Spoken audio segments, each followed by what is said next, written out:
Hello, my Teaserking family. I'm on my phone. I have a internet outage, and I know my front camera is a little screwed up, so I apologize. That that's not too bad. So I am. Well, let me see. I want to make sure I got chat.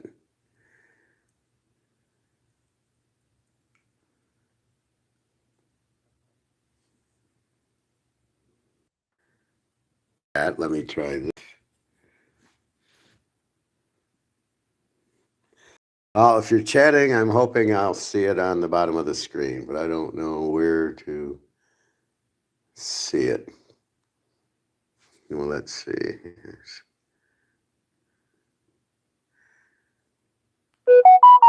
Some messages, chats. Um, anyway, hey Nick, how are you? So I can see it. I don't have home internet. I do have home power, but I don't have home internet. And so I'm like going, okay, I'll have to do the show or the class on my phone, which took me a good half hour to figure out. And before I lose power, I am going to be coming to you like this. All right. So, don't like that angle. Anyway, let me close the blinds.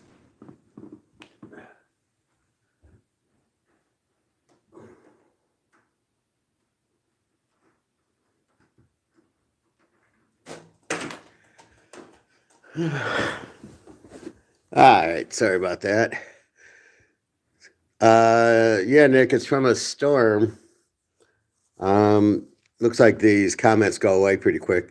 Yeah, there was a big ice storm, and I thought it hit most of the country. And it's really, most people lost power. I'm lucky I didn't lose power, but I did lose internet. However, I don't understand the phone internet works. So why does the internet on the phone always work, but we can't use it for the house? And then it never goes out. I can go to Europe and connect to the hotel or the restaurant internet, and I have no problem.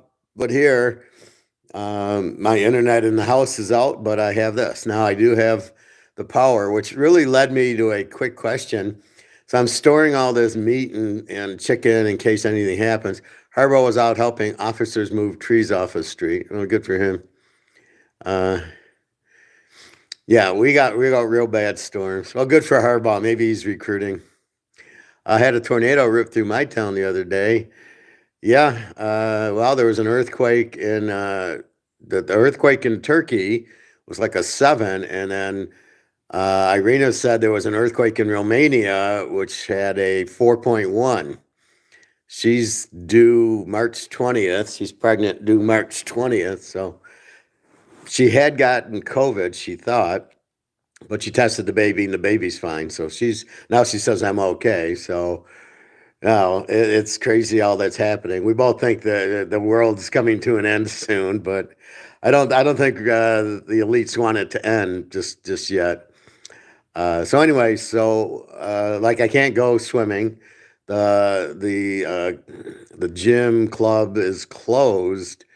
Was has been closed. It was closed Wednesday and it was closed yesterday, and it's I called them. They're closed today. How long does it fucking take to and the whole like the library and the court and everything around there, like it's a small city, Livonia is out. I wanted to go to the library and start doing some baseball. I can't really use my computer because I need the stats, right? So I need to go on Yahoo to get the stats to put it into an Excel spreadsheet, which I can't do like I do for football. So I'm basically out of that. Um, so I'm basically, hey, Bobby Bo. Yeah, I'm on my phone because I don't have internet. Uh, no internet in the house, so I'm on my phone's internet, which seems to get it. Well, it was a big ice storm, and like a million people are out of power. And I happen to be out of just the internet. I have power. But that led to this question. So if I have a freezer full of steaks, hamburgers, and chicken and some veggies,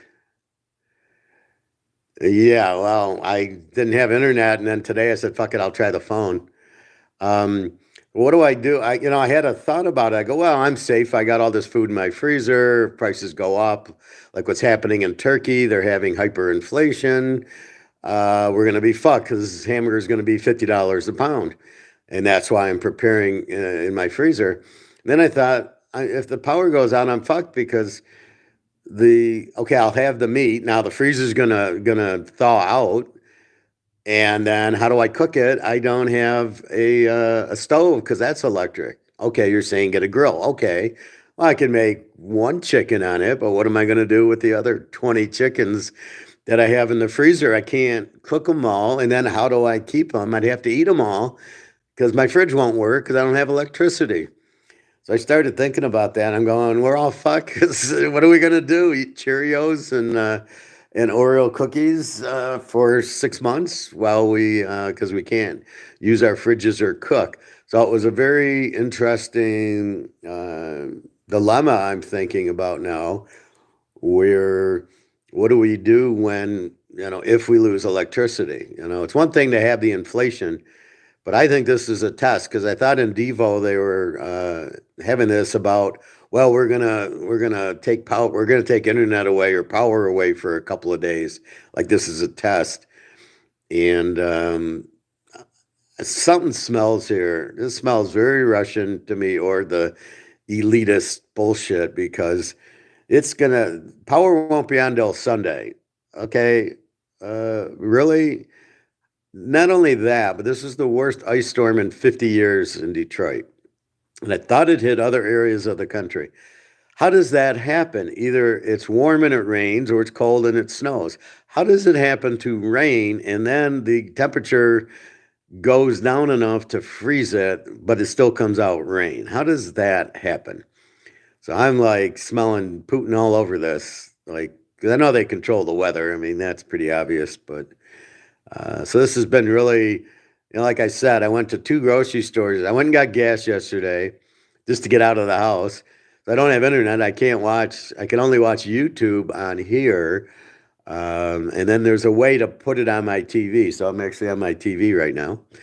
Um, but I'm charging. That's why we have this. So it took me about 20 minutes to figure out how to go live on this. I know Texas had a freeze over last month. Flights were getting canceled left and right. Wow, that's flights were canceled. Spirit had a lot of cancellations. I think it was Wednesday or something. There was 700 flights canceled. I love how they keep picking on the airlines. I've never seen more cancellations in my life with the airlines in the last 6 months. Um, so that's what's happening. And so I can't, I went to two grocery stores that were closed yesterday, which absolutely shocked me. When I was 16, I worked at a grocery store and we had a backup generator because you can't be a grocery store and leave your food out, right? Because you've got food in coolers, you got the freezer, you got the dairy section. You can't leave your food out.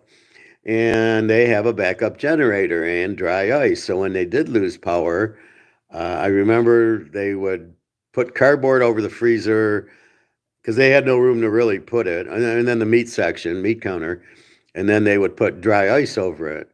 But I thought there was a generator. So, I mean, these groceries. So I went to one grocery store near the gas station because I like getting my dark chocolates there.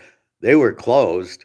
It was weird because there was cars in the parking lot, but they were closed. I'm like, what are all these employees? Then you had I go to my meat grocery store. I was going to buy like steaks for dinner, and they were closed. I was like, "What the fuck?" I finally went to my Myers, which is the cheaper one, and they were open. And the guy says, I hear him talking to the other guy, and he goes, "Why are we so crowded?" And then of course, I butt in because I'm an INFJ, and I go, "You're closed because." Walmart and then Bush's are both closed. They're. So we'll see what happens. So I called the club today, where I swim. They're closed. I was going to go there earlier. So I'm like, what the fuck? Why are they closed? So anyway, so they're closed, and we don't get those out here in Florida, but we do get those crazy hurricanes. Yeah, you get hurricanes. So I guess you give it. Uh, yeah, well, everybody gets out. Like we don't get tornado. Well, once in a while we get a tornado. We never get hurricanes, and we have the Great Lakes, but that's all we get. We don't really get. Um, we really don't get any. We're kind of away from all that crap. You guys get the hurricanes, but you don't. Well, basically, it's a tornado. It's the same thing. And the middle of the country gets all that, and then California gets all the fires because they keep their forests too dry, and the lightning hits the tree, and everybody wants to blame a guy for smoking when the lightning hits the tree causes the fires. So everybody has their own little thing. So Turkey. So let's talk a little economics. Turkey has what, an earthquake, 7.4 with Syria. Now, Irina's in Romania says they're getting aftershocks. They got a 4.1 in Romania, because I guess it's close to Turkey, from the Turkey earthquake. So it's just amazing that. And, damn, so Fresher can't get his workout in today, or some communist straight. I can't talk to the communists unless I see him at poker. I'll try back later, but it looks like Sunday night, Sunday we'll have it back. Now, why is it out for 4 days? You lose power. Why would you not I mean, every line got ice and froze and went down. Why aren't you burying these lines instead of having them still on a fucking pole?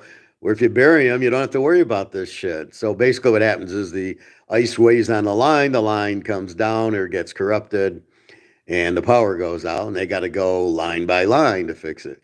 But 4 days, really? So, I mean, this happened Wednesday night. It ain't gonna be up till Sunday. Fortunately, I lost power for about 2 minutes Wednesday night. It flickered on and off. I lost it. It came back. And I had cable Wednesday night, I think. And then I woke up Thursday. There's no cable. It's not on now. They're aware of it. They sent me an email. We're trying to fix it.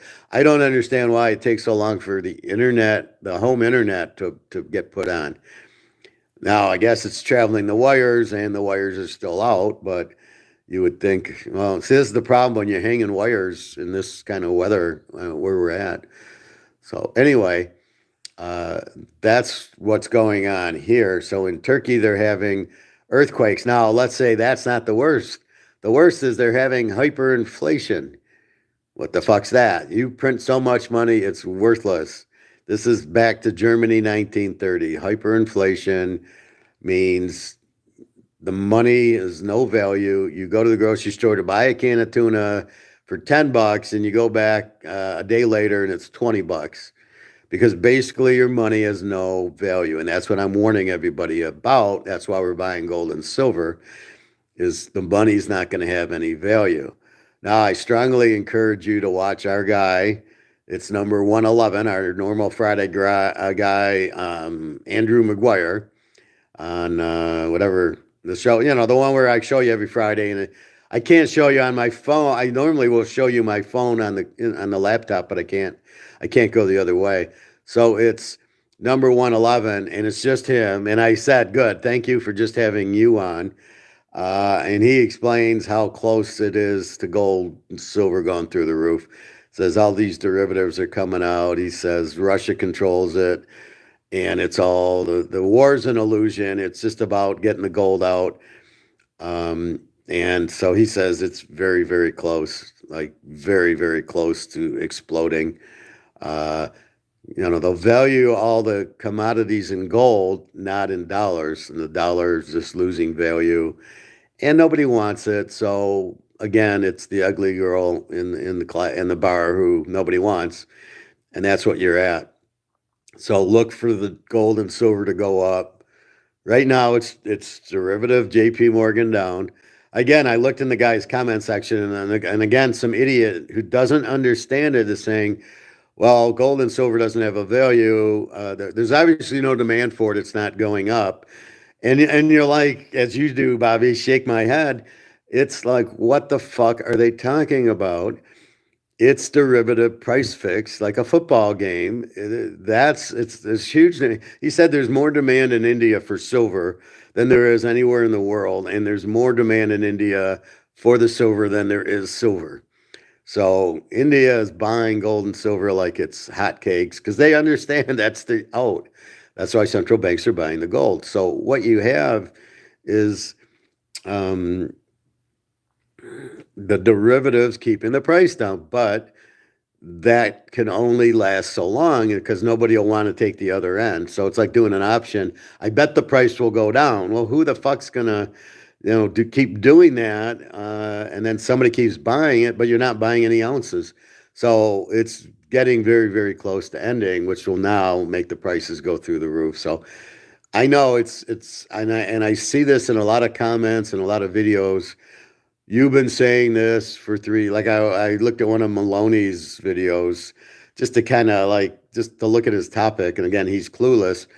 But in the comments, it's like, well, he's been saying this for 3 years. He's been saying this for 5 years. Gold's gonna go up, and it's amazing how stupid these guys are that they don't understand the price fixing.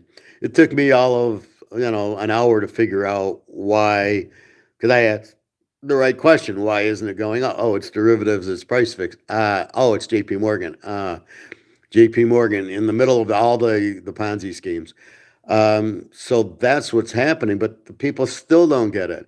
Well, I'm not going to buy gold because it doesn't move. Obviously, no demand. And they still think it's a market of supply demand like Coca-Cola or our Canadian club, where it's actually a market and it's actually, it goes up. If the demand goes up, it goes up. If demand goes down, it goes down. And it's the only market in the world, gold, that doesn't have this. So it's just insane. And anyway, that's what's going on with gold and silver. So if you watch that one, it's about 40 minutes, well worth it. And he really explains that. Although some of his words are ring fence and that, I'm like, they're English banking terms. But it basically is people trying to go outside of COMEX and the LBMA to get the gold. Now, he even mentioned the 3 o'clock reset by the LBMA, which is our 10 in the morning cut, right? So every morning I show you the chart. It's 10 in the morning, gold's down, and then by 10:30, the gold goes back up. And so he's even saying, yeah, that's the price fixing that happens at 3 p.m. London time, which they're ahead of us 5 hours. So that's what's happening there. Um, the rest of these chuckleheads, I just dislike and put negative comments on. To your point, Bobby, about looking at economics every day, it's all economic. Everything's economics. Sports, football, poker, everything really goes against market. It's all market, supply, demand, the point spread, playing poker. It's all the same. So I might go play poker tonight. If I can't go swimming, I'm fucking gonna play poker. But the rest, I got rid of the buffet and the restaurants are pricey, so I won't even eat there. See, this is the part they don't get. I would have went down today at 5 o'clock and got the buffet and then sat and played poker and made an evening of it. Now they don't have a buffet. I'm not going to eat $10 for a fucking hamburger or whatever they want, or $15. So basically, that's what we have. So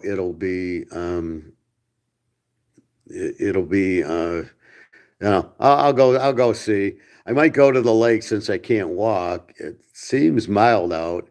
Or at least if I put on my winter coat, I can walk around for 10 minutes till my back goes up, or maybe my back won't. But, I miss the pool because I need that getaway and I need the talking to the communist and laughing at him and everything. So, I need the hot tub. This is good for my well-being and my back anyway. So if I can't do that, I might go walk and then go play pool or poker.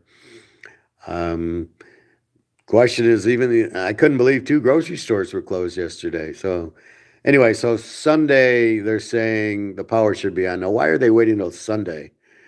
Is there's that many people and they can't just flip the switch and they can't? I mean, this happens. This is the worst storm in 50 years, but you get power outages all the time. So maybe it's because of the quantity of power outage, which again leads me to go back to Russia creating the temperature to change or some. I mean, because it's the only way it can happen. If it's raining, it's warm, and you're not going to put ice on the lines. And if it's cold out, it's going to snow. So how the fuck does this happen where you get the freezing? I know I went out to my car, I think it was Wednesday night, and it was just a sheet of ice. There was ice on all the windows that you couldn't even really scrape off. So I had to turn on my car, turn on the heat and the defrost, and let the car kind of melt to get the ice off. It was unbelievable. But that's what said. The roads are fine. I mean, I went out, like I said, I went for gas and groceries yesterday. Not a problem. Fortunately, I have power. That would be the test. I guess I just leave my freezer closed and leave the fridge closed. How the fuck would you eat? I don't know, but just food for thought. What do we do if we have no power? The shit in the freezer is not going to last, and we won't be able to use our stove. And even if we buy a barbecue and we cook it, we're only going to eat so much. What do we do with it? Throw it in the turned off freezer or fridge? So it's a real complex question here. So we'll see. I saw a YouTube on this Klaus guy, Klaus Hitler, whatever, the Nazi, and it was very interesting that he was taught by Henry Kissinger at Harvard. So Henry Kissinger's the motherfucker that's doing all this. That taught. He's like looking for leaders, and unfortunately, they're Nazi leaders. So I question Kissinger's whole thing, but he was the one teaching them, and so I guess at Harvard they find smart people and that are leaders and stuff like that. So that's Klaus Schwab. I don't think all this bullshit's going to happen anyway. I think so many people are disgusted and don't want it to happen.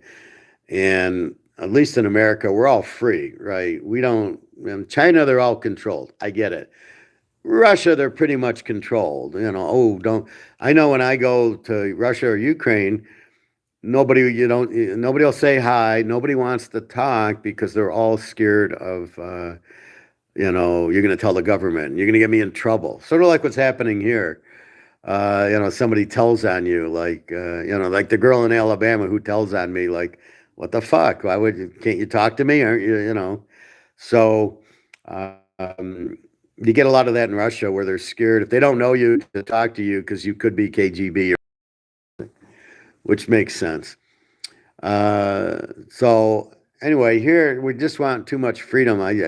If we don't want something, it ain't happening. And some of the Madoff Ponzi scheme idiots. Well, Dad, you're in it. I guess I'll put my money in it. But Dad, how does he get 15%? And the dad would go, just shut up and take the money. Okay, so when it collapses, don't come crying that it collapsed. So we know that story. Anyway, sports with this outage, I can't really go to the library and I can't really look at it. But baseball or basketball, we got to find the teams, the Z teams, and everything. And that's easy enough to do with the points. Pro basketball is hard because the guys will sit out. College, I don't think they sit out like they do in pros.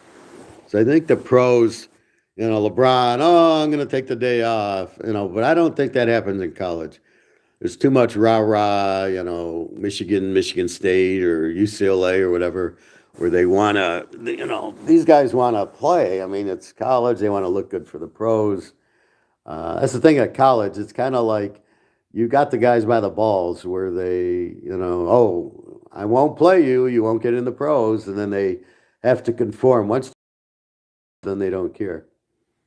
So we'll see. We'll get into that. I play tonight. I'll probably play tonight. I got a good feel. What's today? The 4th.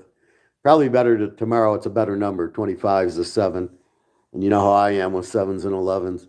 So maybe I'll play tomorrow, but I think if the pool's out, I think I'll go there and play tonight.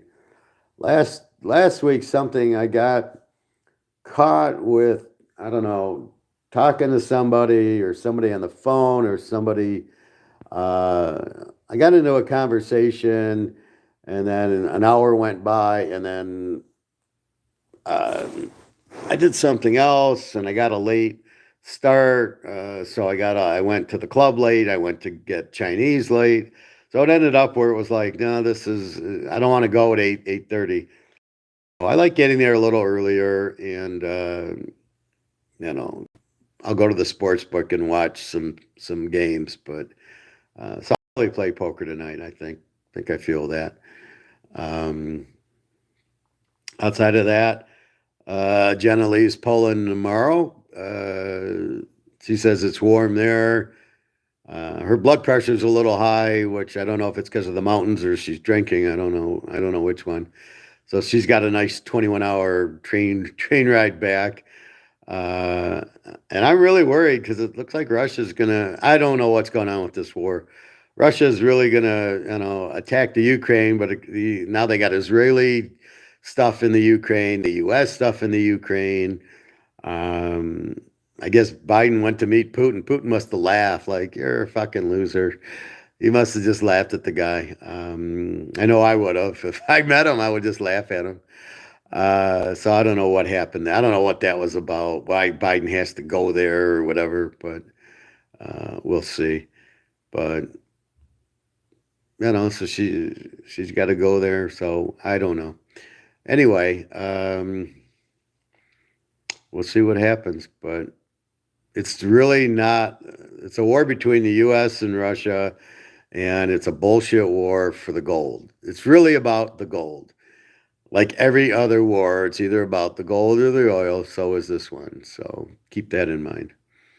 Um, what else?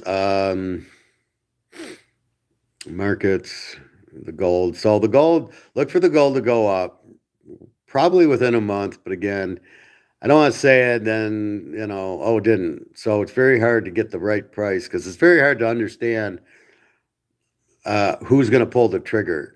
So who's going to make the gold go up, right? We all know it's going up. We all know there's huge demand. We all know it's being price fixed. But at what point does it stop finally being price fixed and it finally flies up? And that's the $1 million question is who's holding it? And then what's the release point? What is Putin going to say? Okay, let's go. Um, Fortunately, the Russians and Chinese, they end up, yeah. Silver's about to go even higher. Watch the video today, number 111, and because it's such a low commodity, they're afraid that if silver goes, gold's going to go, and they don't want gold to go because they want the monopoly on the dollar. So with that said, look for silver to lead the way, and it'll go very high. So this all should happen soon. But I don't know what the trigger is, right? So we understand the basic concept. There's huge demand, therefore the price should be higher, but the price is being held down. So how much longer does JP Morgan hold the price down? That's the key question. And what triggers it? And who's controlling JP Morgan? Is it Putin? Is it Chinese? Somebody's controlling him. We all know the mafia is behind it. I love seeing these YouTube things with the mafia. This Wendy Webb or something, and she goes, "Oh, like the mafia is controlling." Girl, the mafia controls the banks control the government. Unbelievable. These people are so stupid. But silver, I would think, is really about to go real high very soon, Bobby. Again, it's whatever that trigger mechanism is. Is it Putin and Xi saying, okay, let's stop the war? But they're using the war as leverage for gold and silver. And remember, they got all the gold. They got 60,000 tons of it. So they can ease their as far as I can see, Russia's off the dollar, right? Because they're sanctioned, and China's probably not that far off, and they want their own thing. But I don't think it's just going to be. Here's this gold backed dollar. I don't think it's going to be like the euro, where these 15, 20 countries get together and say, we're going to have one currency. I just think it's going to be, okay, we're backing our currency by gold. That's what we're doing. But I don't think it's just going to be, you can trade in this currency or back by, because nobody trusts it. And then you start hearing these things about a new world reserve currency. Well, you don't need it. You don't need a world reserve currency. You just have gold, basically, is your world currency. And why do you need it? You don't need one country like doing sanctions and saying, "Oh, well, you got Swiss francs, you want euros, you got to buy dollars to buy that, or you got to buy dollars to buy, rubles or whatever it was buying," is ridiculous. So I don't think you need a reserve currency. I'm not sure that the British pound or the French franc was ever the reserve currency. It was the number one country with the biggest wealth, but I don't know if they had the reserve currencies or not. I'm not even sure what a reserve currency is, just trading each other's currencies. But I think there's no trust with all the inflation and all the other stuff that goes on that makes it currencies. So it's very difficult to trust it. But if it's gold, everybody trusts gold. So let's see what happens. Turkey, hyperinflation. India's got high inflation. Japan, they're all coming out with new currencies. Anyway, so I'm a little disadvantaged because I normally go to my phone to look up stories, which I can't do because I can't get off of this. So I apologize for that. What can we do? So get out of the stock market. Go buy some more gold and silver. I'll probably go buy another 10. Well, I'm going to play poker, and then whatever I have left, I'm going to buy silver. My problem is I'd rather go buy 10 ounces of silver than go play poker. All right, what am I going to do at poker? Probably win, between 50 and 500. Well, I'd rather go buy silver where I'm going to make thousands of dollars as opposed to buying gold. But as opposed to playing poker where I really can't, I'm really limited. How many big pots are you really going to win in a dollar two game and things like that? So I don't know. So we will see. So we'll start looking at basketball. Football, I can't see the news of who's, all these mock drafts. Why do these people do these stupid mock drafts? What is the point of that? Instead, just look at the team needs. All right, what do the Lions need? What does Dallas need? What does Philadelphia need? What does Kansas City need? And then they need linebackers and secondary. Oh, okay. What do the Lions need? Defense. Okay, so maybe they'll draft defense. And then they'll say, oh, the Lions are going to draft this linebacker from Alabama. Well, why do they think he's good? Alabama had a terrible defense last year, but automatically, because he's a linebacker from Alabama, he's a top pick. Name an Alabama linebacker besides Derek Thomas who does anything. I can't name any Alabama players that are any good. You see some offensive linemen, they suck, they hold, they jump off sides. The receivers are okay, but nothing really special. Waddle, I'd rather have Brown. I'd rather have Tyreek Hill than Brown, and then Devontae Smith. Brown, the other Brown on Philadelphia was better, and then you got all these other guys. Kittle and Kelsey aren't Alabama guys, so. I don't think you need the Alabama receivers. I mean, Valdez, Scantling, and Kelsey were fine in the Super Bowl. So I'm not really sure why we need. Oh, the number one pick's got to be the Alabama guys. So the mock draft is the Alabama quarterback one and the Ohio State quarterback two, and you're like, what the fuck is that? A.J. Brown, yeah. Well, yeah, I think I said Brown. Yeah, but I'd rather have Brown than Devontae Smith, right? Or Waddle, AB's brother, AB Brown. Who's AB Brown? Is he a wrestler? I saw Ric Flair doing a commercial. He started wooing. I love going on his Twitter and calling him Mr. Woo. Yesterday I was watching because I only have YouTube and I put it on my TV, so I feel like I'm watching YouTube. I was watching the 1985 49er Raider game. Now, the Niners won the Super Bowl in 81 and 84, and the Raiders won the Super Bowl in 80 and 83 when they beat the Washington. So Washington won in 82 on the real shitty call against Ronnie Lott. So Washington, who won in 82? So Oakland beat Philly, and then the Niners won in 81, and then 82.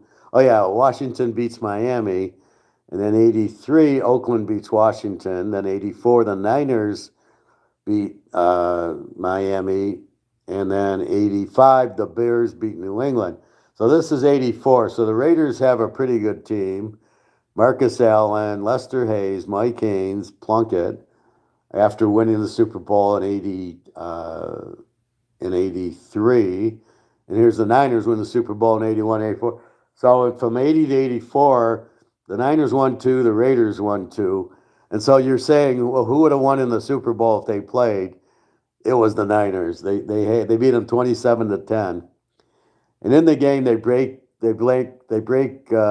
Plunkett's shoulder like late in the fourth quarter. One of these, the guy picks him up and drives him into the ground, and you had to love it. And Plunkett, his right shoulder got crushed or whatever. But the Niners killed him. They couldn't stop Montana. Rice was a rookie in '85, and it was funny. He was dropping pass. He dropped a touchdown pass, and you're like, like fuck Jerry Rice, dropping a touchdown pass. But it's good to see those old games because that's what would have happened in the Super Bowl. The Niners would have beaten. They couldn't have stopped Montana. See, that's where Montana's the key. What happens? Oakland plays Washington with Theismann, and they just kill them. But against Montana, they couldn't stop them. And it was the same good Haynes, Lester Hayes, Howie Long. It was a good defense. It was the same defense. Marcus Allen, Plunkett. So they couldn't stop them. But that's what happens. So it was good. And then I was watching some scores, and like Miami was beating the Jets like 31-0, or Miami was beating KC 31-0. And then you thought about it, and I go, well, with Mahomes, that wouldn't happen. But then I thought about what was going on. It was Marino on Miami against KC. And there you go, that passing quarterback, again, in a regular season game against the weak defense, lights you up. But when they get into the Super Bowls, that's why a Dan Fouts and a Marino can't win, because then when they play the tough defense, they don't run the ball. And, now the key to Montana was he would take the short passes. So he let everybody kind of run out, and then he'd dink it and dunk it. And once in a while, he could throw the longer pass. And he'd hit Jerry. He had guys like Jerry Rice he could do it with, or Dwight Clark. And that's the difference. You see most of these quarterbacks, they don't know how to just get the guy's open, throw it to him. Like Montana, 2 seconds, 3 seconds. Or if he did roll out, he was looking to pass, and then he would run. And that's my argument I keep making about Lamar Jackson and Hurts and these guys, is they want to run it. As soon as they see the opening, they want to run it instead of kind of getting up, getting a better angle, and throwing the ball 25 yards down to the receiver who might break the tackle and go for a touchdown. And this is the problem that you have with these running quarterbacks. I mean, how many times does Lamar Jackson scramble but hit the ball, hit Jerry Rice deep for a 40-yard touchdown? How many times does he do it? He probably never does. He takes off and runs. But I don't want my quarterback running 30 times a game and my receiver's sitting there going, well, fuck, he never throws the ball to me. And that's really what I feel is the problem with that. Um, like a Daniel Jones, like half these quarterbacks, they don't know what they're doing. As John Madden said in that video I showed you, it's there's playing football and knowing how to play football. And I think that's where I get kind of how I rank these quarterbacks is I say they don't know how to play football. They don't know how to read a blitz. They don't know how to get to the outside and throw the ball. So that's what I look for, and that's why I'm all over Burrow and Mahomes. is those guys know how to play football, and Aaron Rodgers and Brady. That's why I get upset when you guys think when you guys think Rodgers is no good. I'm like, Rodgers knows how to play. Don't say he's not good when he has all these rookie receivers. What are you going to do with it? So uh, that's what I'm looking at. For those of you with Tubi, I remember Phil has that. There's some really good, and Bobby, if you have Roku, you have Tubi. Um, there's a whole dark side of the ring for wrestling, which I know you guys would be interested in. So there's like Owen Hart getting killed. There's Bret Hart getting the Montreal screw job. Oh, he's Antonio Brown's brother. Oh, no wonder he's so good. Okay. Yeah, that makes sense. And he's probably like cousin to Jimmy Marcellus from Kansas City. Somebody was like that. It was, Emmett Thomas on KC back in the, 60s, 70s, was on Marcellus's cousin or something, another great secondary guy. Um, but there's a lot of that. Rodgers is good, but not a top quarterback. Eh, I don't know about that. The system, let's just say if you put Rodgers on Kansas City and they trade it, so now Rodgers is instead of Mahomes. But the offense they run and him hitting Kelsey, I think he'd be just as dynamic. He can run. I think the offense that Mahomes runs makes him look really good. Would he be the same if he played at Pittsburgh? Would Mahomes be Mahomes if he played at Pittsburgh or if he played at Baltimore or if he played at Iowa State or Iowa? Would he be the same? Remember, at Texas Tech, it was a wide open offense. And then he comes here, and I'm sure he incorporated a lot of that offense into Kansas City. So I think that's kind of what they do. But, a lot of it depends on who you're playing, what's your scheme. That's what kills me. See, the difference between a good team and a bad team is the good team when you draft the quarterback is you set up the offense for the quarterback. You adjust to the quarterback you just drafted. The bad teams try to find a quarterback to fit the system. But if he hasn't played in that system, he doesn't know what to do. Mahomes would be best anywhere. Well, I would like to think so. I think he'd be okay at like Pittsburgh. I don't know what he would do at Tennessee, and I don't know what at Detroit he'd suck. Chicago, good luck. He'd be great at Minnesota with Jefferson. Green Bay, I don't know with the weak receivers they had. Rodgers couldn't do anything, but I think if Rodgers played on Kansas City, he'd be fine. Maybe even San Diego. Um, he'd be fine. We'll see if Rodgers goes to Oakland. Do we know where Rodgers is going yet? Is he going to Oakland to play with Devontae Adams again? And then where's Derek Carr going? Mahomes does stuff no one can teach. Well, yes, it's very intuitive. You might be like us, Bobby, INFJs. Most INFJs are leaders, and they're very intuitive and make the others around them very good. I wouldn't be surprised if Bobby Orr was not an INFJ because he played. You watch some highlight film on him, and he's so intuitive. Oops, sorry. And he's so intuitive. Side arm, underarm, short pass. Ewan's good. He's tough. He had great instincts. Well, that's why I think you might be like us, an INFJ. We're very intuitive and very instinctive, and that's what makes me pick the games as well as I do. But I think Bobby Orr was very instinctive. He knew where to go. Gretzky knew where to go. Gretzky said he used to just chart where the puck goes, and the puck ends up in the corners most of the time or something. He just flips the ball at the last second out of nowhere. That's all intuition. Well, he sees the player open. He sees what most players don't see, most quarterbacks. So what happens is he sees the whole field, like Montana. Montana could see the whole field, and he knew when Dwight Clark was open for the catch he could see that, where a lot of quarterbacks don't see it. They don't know.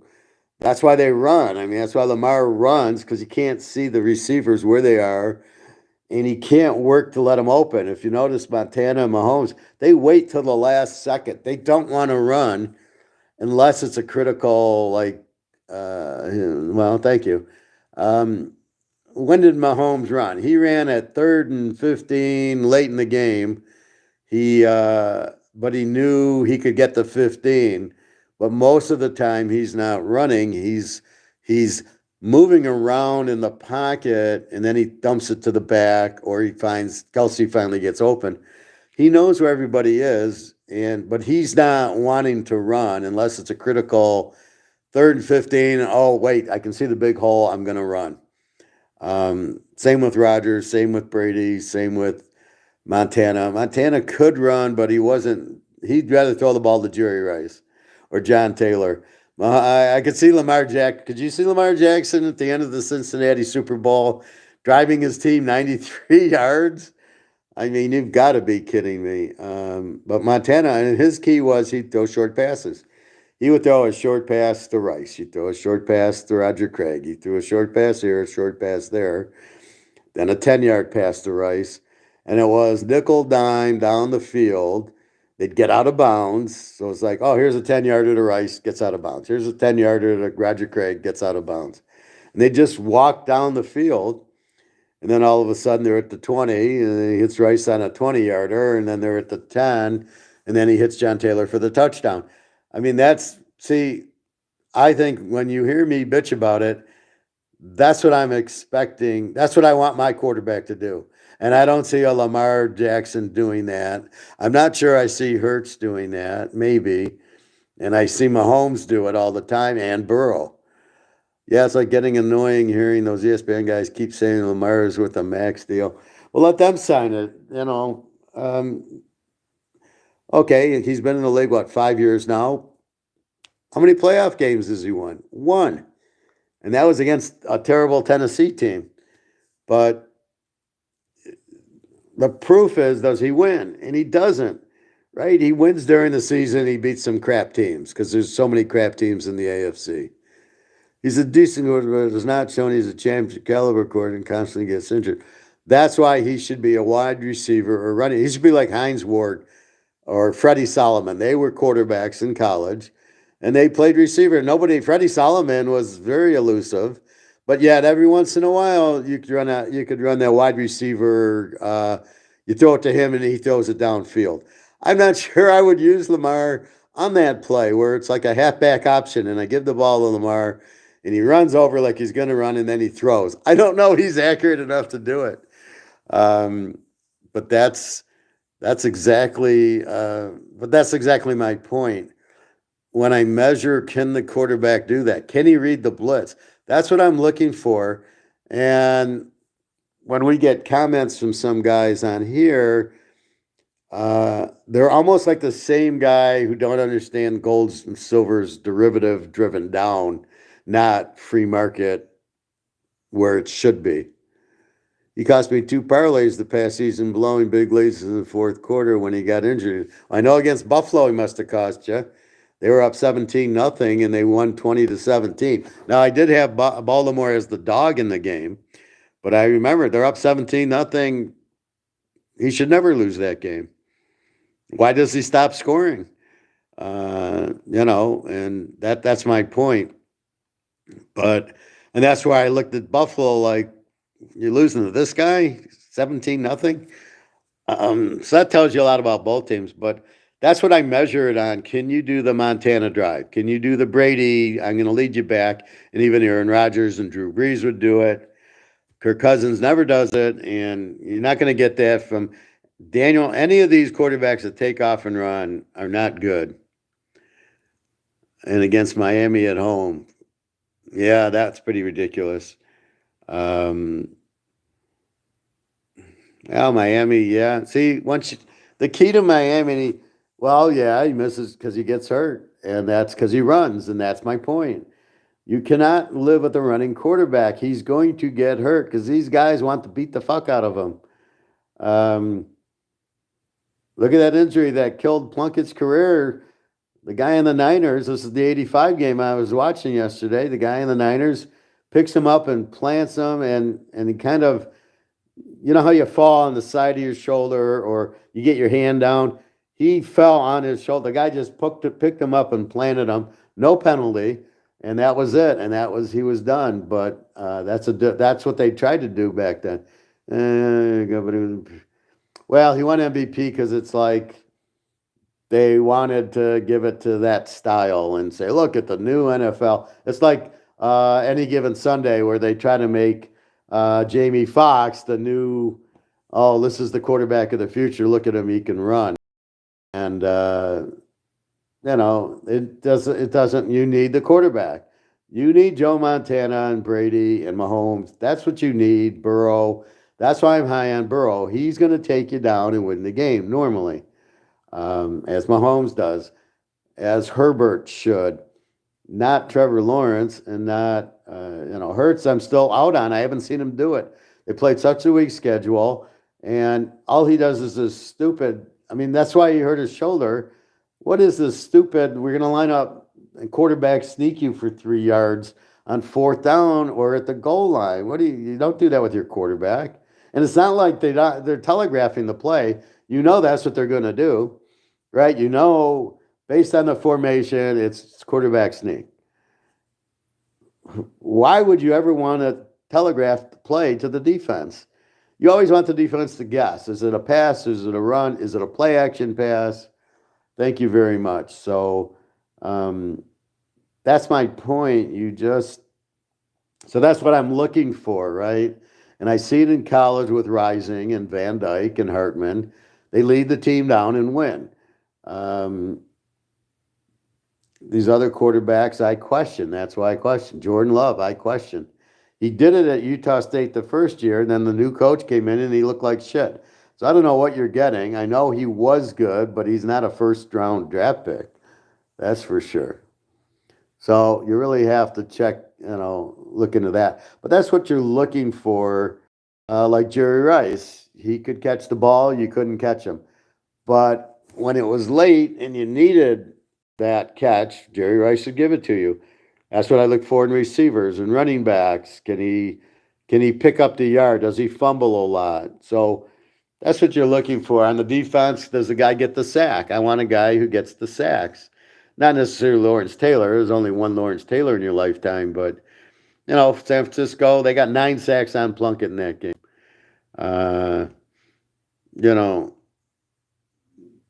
That's what you wonder why the Niners didn't make the playoffs, but usually it's an injury. So when the team goes down, the Bears didn't win in 86 and 87 because McMahon got hurt. And he couldn't quarterback. The problem was they didn't get a backup. That's their problem. But they had the defense and Walter Payton and everything. So that's really what I look. See, that's why I grade them differently. I'm looking for a Joe Montana. And that's what I want to bet on because he bought me a house. I mean, he made me so much money. That's what you're looking for. And so I'm looking for him in college. But when I find him in college, that's why we're betting the hell out of them. And if they don't have a defense like UCLA and USC, we just bet them over because we know there's going to be points in the game, just like KC Philadelphia Super Bowl. We know there's going to be points in the game. Neither team has a defense. And that's what Philadelphia's defense isn't going to stop Mahomes. And KC didn't really have a good defense. But that's what we're looking for when we find the quarterbacks. If they don't have defense, we just bet them over and over and over and over and over, and that's what we do. So that's what I'm looking for, and that's the key to winning when you're betting is when you find that player, and that's why I'm looking at quarterback stats and I'm checking the box scores, especially when they do it against the good. Like if you do that against Wisconsin or you do that against Iowa or Iowa State, I'm like, okay, this guy can really play. The problem is Alabama does it against Arkansas State and New Mexico State. They don't do it against when they played Clemson and LSU and the good team, Ohio State. The quarterback doesn't show up. Like Trevor Lawrence. Against the weak teams, he looked good, but against the Ohio States and the LSU and the Georgias, he doesn't show up, or Alabama. Yeah, and against Ohio State, he played him twice, 2 years in a row. He didn't show up either year. He wasn't even. He was like 12 of 30 for 100 yards. Oh, good. I'm going to make this my number one draft pick because this is actually against the pro team, not the bullshit he plays, not North Carolina and Louisville and Miami, teams that didn't have good defenses. Or like when the Miami had the good defense in the late 90s, early 2000s, you beat them. Okay, nobody could beat them though. I mean, that's really the test. So that's like your first play. How you do against the real good defense tells me how good the quarterback is, and that's who I want to bet on, is that really good quarterback. Or we just bet against them and say, fuck, this guy sucks, and we're going to bet against him. So that's what we're trying to judge. Do we bet him or bet against him? And that's the that's why I get the big money, is because I can do that, and most people can't. They don't know what to look for. Just like gold, they don't know what to look for. Oh, gold, there's no demand, the price isn't going. And I'm like, but it's being price fixed by J.P. Morgan. I remember Dak was like that at Mississippi State, which is why I'm surprised. Well, Dak does suck, though. It's the same thing, Bobby. Dak, when he plays, the Mississippis and the Tennessees, he's pretty good. But when he gets up against Alabama, he doesn't show up, and that's what I'm saying. So when he showed up against the Niners, why do you think I locked the 49ers over Dallas? I knew Prescott against that defense was not going to have a good game. And I didn't think Tampa was that weak. That's why I thought Tampa with Brady would at least cover. But Tampa had, I guess, more injuries than I thought. But that's kind of why I took Tampa, because Dak Prescott cannot handle a good defense. But that's the same thing with Lamar, right? Lamar, it's the same thing. Lamar against Clemson lost 37-0. Against the weak teams, he's running himself and putting up 50 points on running plays, not on passing. So against a good defense like Clemson, it was a shutout. That's why I say I don't want Lamar, and that's why I say I don't want Trevor Lawrence, because he didn't show up against Ohio State 2 years in a row. Why would I? And he beat him running the ball. Again, not what I want. I want Joe Montana. I don't want Dante Culpepper or Steve McNair, who couldn't finish the job. That's the point. That's what you're looking for. So that's what, but see, that's the difference. I look into what's going on and why. So when people don't understand that JP Morgan's derivatives are controlling gold and silver pricing, the question is who owns JP Morgan, which mafia, and then when do they want gold and silver to go up? Right now, they want to keep their monopoly on dollars, but surely they must see that nobody wants dollars. And I would imagine what's happening is they're buying gold and silver. And when there is no more left, and they're getting to the point, see, they're probably just looking at the pile.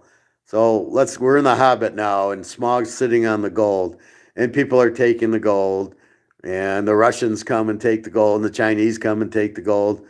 And the pile under Smaug's very small. And I think when the pile goes out is when we'll see the price go up. And it's a very small pile that Smaug's sitting on now.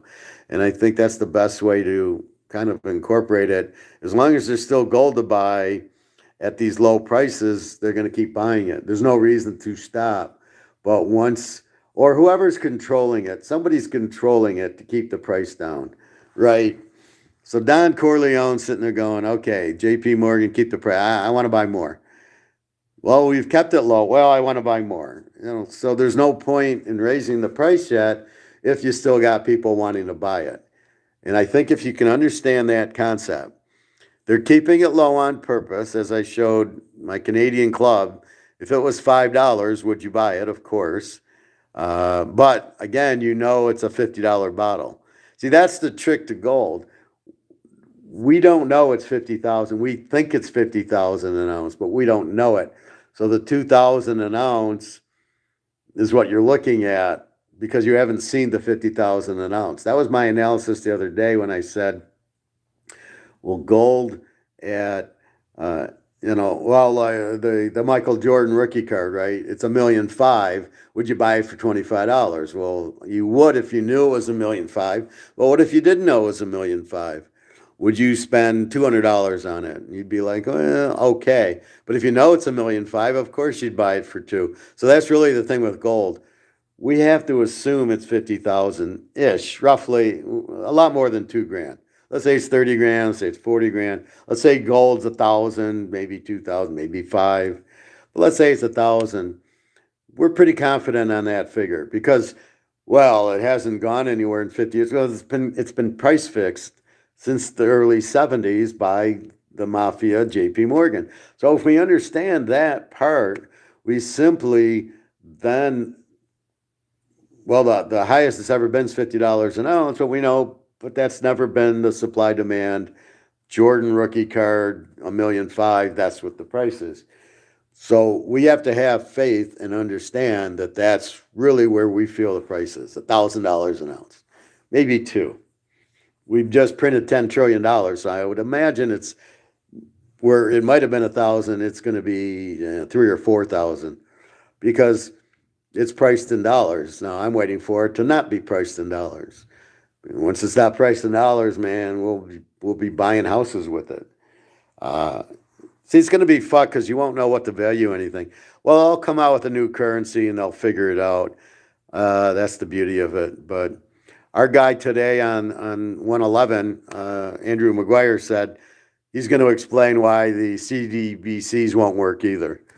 And our Alistair McLean's already said that. He's already said the problem with the CBDC, it'll never work in America because it has to be voted in, and J.P. Morgan will not allow the government to vote it in because they want the monopoly. So you got to kind of understand the system. But basically, the banks, which means the mafia, runs the country. Now that's not a surprise. This whatever Wendy Woodruff or whatever the hell her name is, is trying to tell us something, but we already know it. We already know the money controls everything, and they put the government in. But I read you that in my econ notes back in the 1900s. J.P. Morgan and Rockefeller were putting in the presidents from New York and Ohio. I mean, so it's not anything new. It's just funny when you're educated versus uneducated. People think they come out with something that's new, and you're going, fuck, I already know that. And I'm so sick of watching these YouTubes with Maloney and Schiff and these other idiots. Oh, silver's going to go really high. Yeah, we've heard that over and over and over. Why do you keep, and they do it so they can say, look, I told you it was going to happen. I've been telling us for over a year now. Well, before Alabama, I know that. That's been a year and a half. So for 2.5 years, I've been telling you to buy gold and silver. I've told you to get your money out of the stock market. Now it hasn't. It has started crashing, but it hasn't really gone to where it's going yet. But am I going to brag and say, "Well, I told you so"? Well, no, I don't. That's not why I tell you. But I'm just so sick of all this. Gold's about to go, silver's about to go, and da da da da da. And it's just so, but they mislead everybody because the way they make it sound like tomorrow it's going, and they don't give the reason. They don't understand the BRICS countries. They don't understand Russia coming out with their gold-backed dollar. They don't understand any of it. They don't understand the correlation because they're not finance. They're not economists. They're brokers. They're Wall Street guys, which are just simply put crooks. I mean, let's not forget Madoff was the Wall Street guy, right? We all see how that game played out. So keep that in mind. But it's all market. The demand is huge. The supply is running out, and the price should be, that was the best example I came up with is the Mantle card, right? So if the Mantle card has huge demand, and that's what you want to buy in your cards, things with huge demand. So Mahomes getting the demand. Burrow, the demand's quieted. So that's why I tell Nick, Wait till he wins the Super Bowl. You can buy some cheap cards now, but if he doesn't win a Super Bowl, he's not going to have the value that we want him to have because the demand, right or wrong, goes around Super Bowls. Michael Jordan's demand's high because he won 6. Why Bird and Magic's demand's not higher blows my mind because it should be much, much higher for Larry Bird and Magic Johnson cards. It really, I don't understand the knock against them. How the fuck does Larry Bird does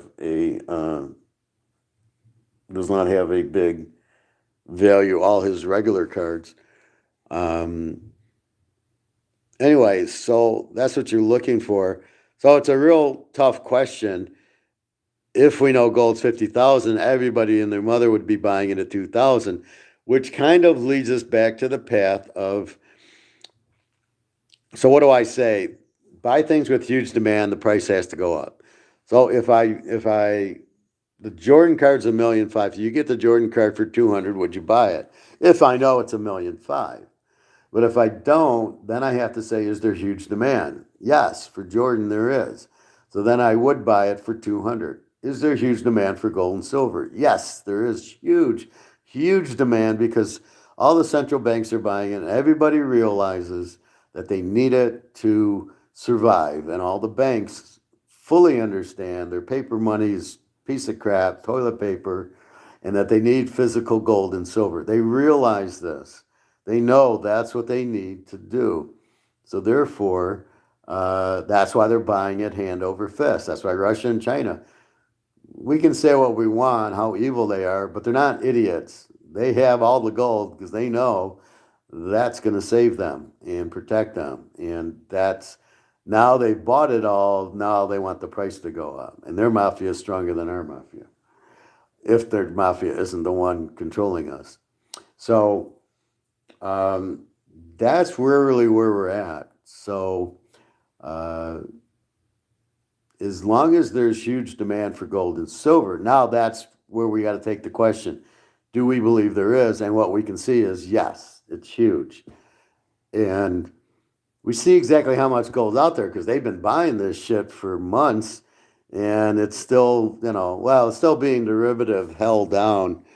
But that's why I'm saying once they let the foot off the derivative, because they're going to lose their ass, once they let their foot off, it's not going to go from 2,000 to 2,500.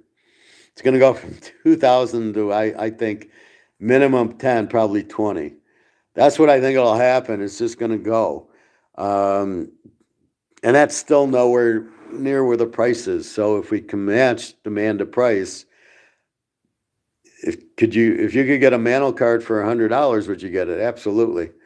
Just because it's Mantle and I would want it. But, we know those are hundreds of thousands of dollars, those PSA 9, PSA 10 Mantle cards. So, yeah, if I could get it for $100, it was graded PSA 10, I'd buy as many as I could. Because I know that's not the right price. And then I'd be wondering, well, why is the price so low? And then it would be, because JP Morgan's holding the price down. So, we do that in football. Why did they run that play? Well, because they obviously fixed the game.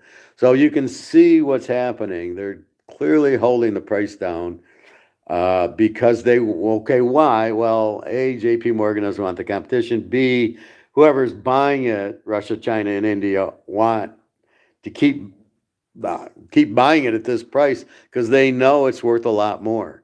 Right? They know it's 50,000, it's 20, whatever it is. They know it's much higher than 2,000, but as long as it's staying at 2,000, then they're going to buy it, So if you can't look at it and say there's no demand, that's just wrong. That's not why the price isn't going up. It's got nothing to do with demand. And again, that takes me back to the videos where people are questioning, you've been saying this for years, but the price isn't gone. Because they don't get the price. They don't get that the price is low because of X, Y, and Z, right? The price is low because of the price fixing, not because of the demand. So if you had normal supply demand on this, obviously, and that's where I get my price from, plus the way the dollar's going, that's probably low, 50,000. And I know you're Shawa. Come on, Howard. It's only been 2000, but as I explained, that's because of the derivative. So I'm thinking out of the box. I'm thinking INFG. I'm thinking INFJ. I'm thinking, but this price is nothing. This isn't a meaningful price. The real price here, we don't know because it's been price fixed since 1971 with COMEX.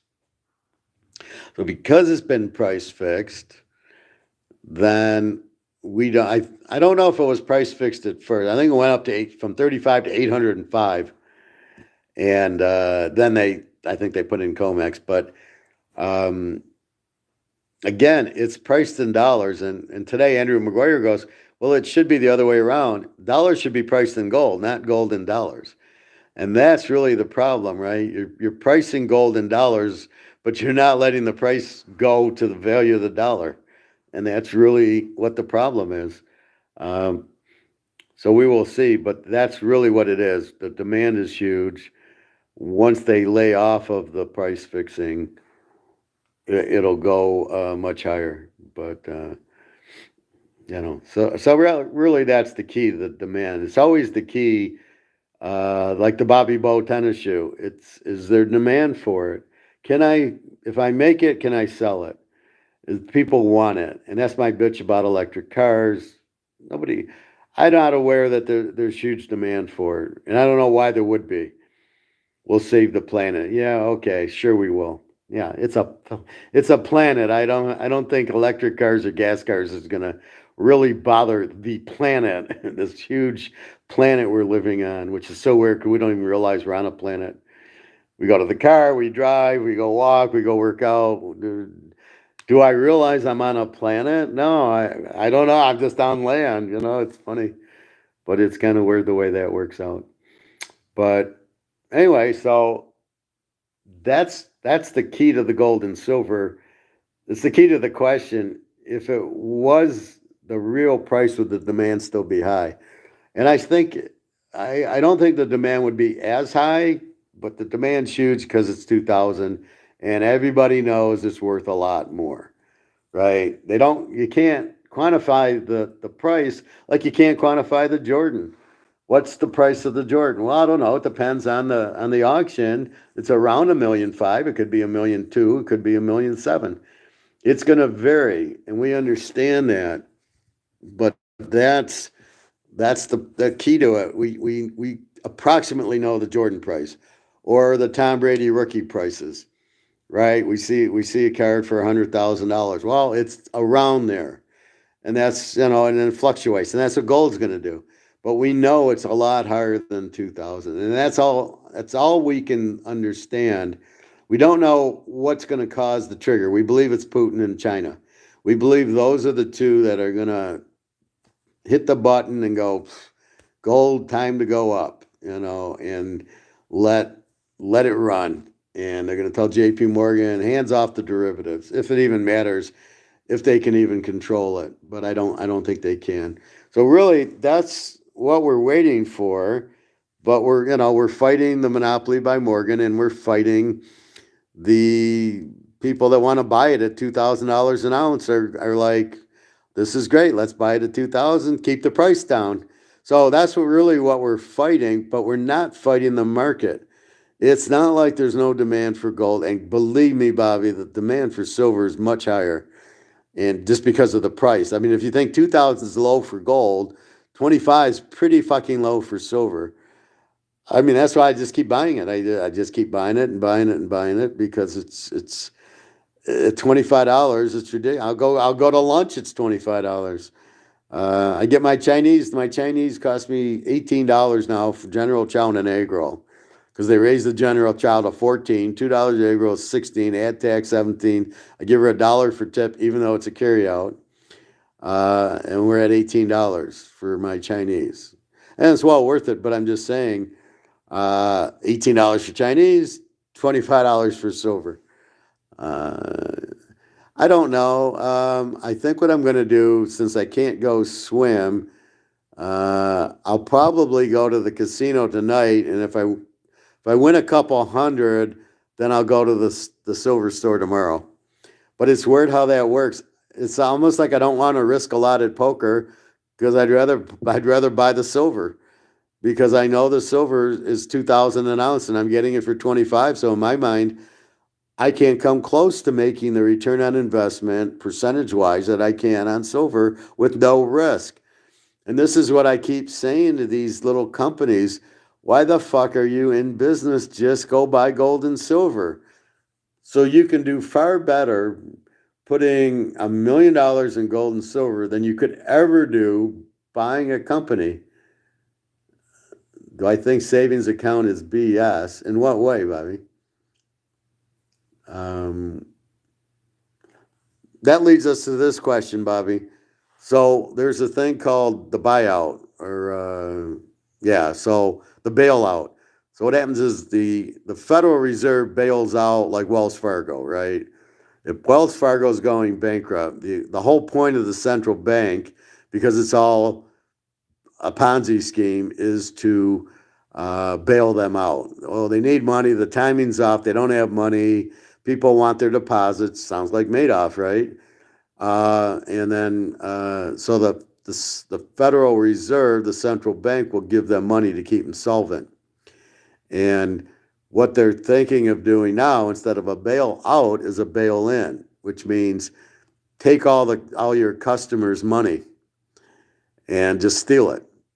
And you'll get all your money that you need that we would have bailed you out on, but you're going to steal it from the customers.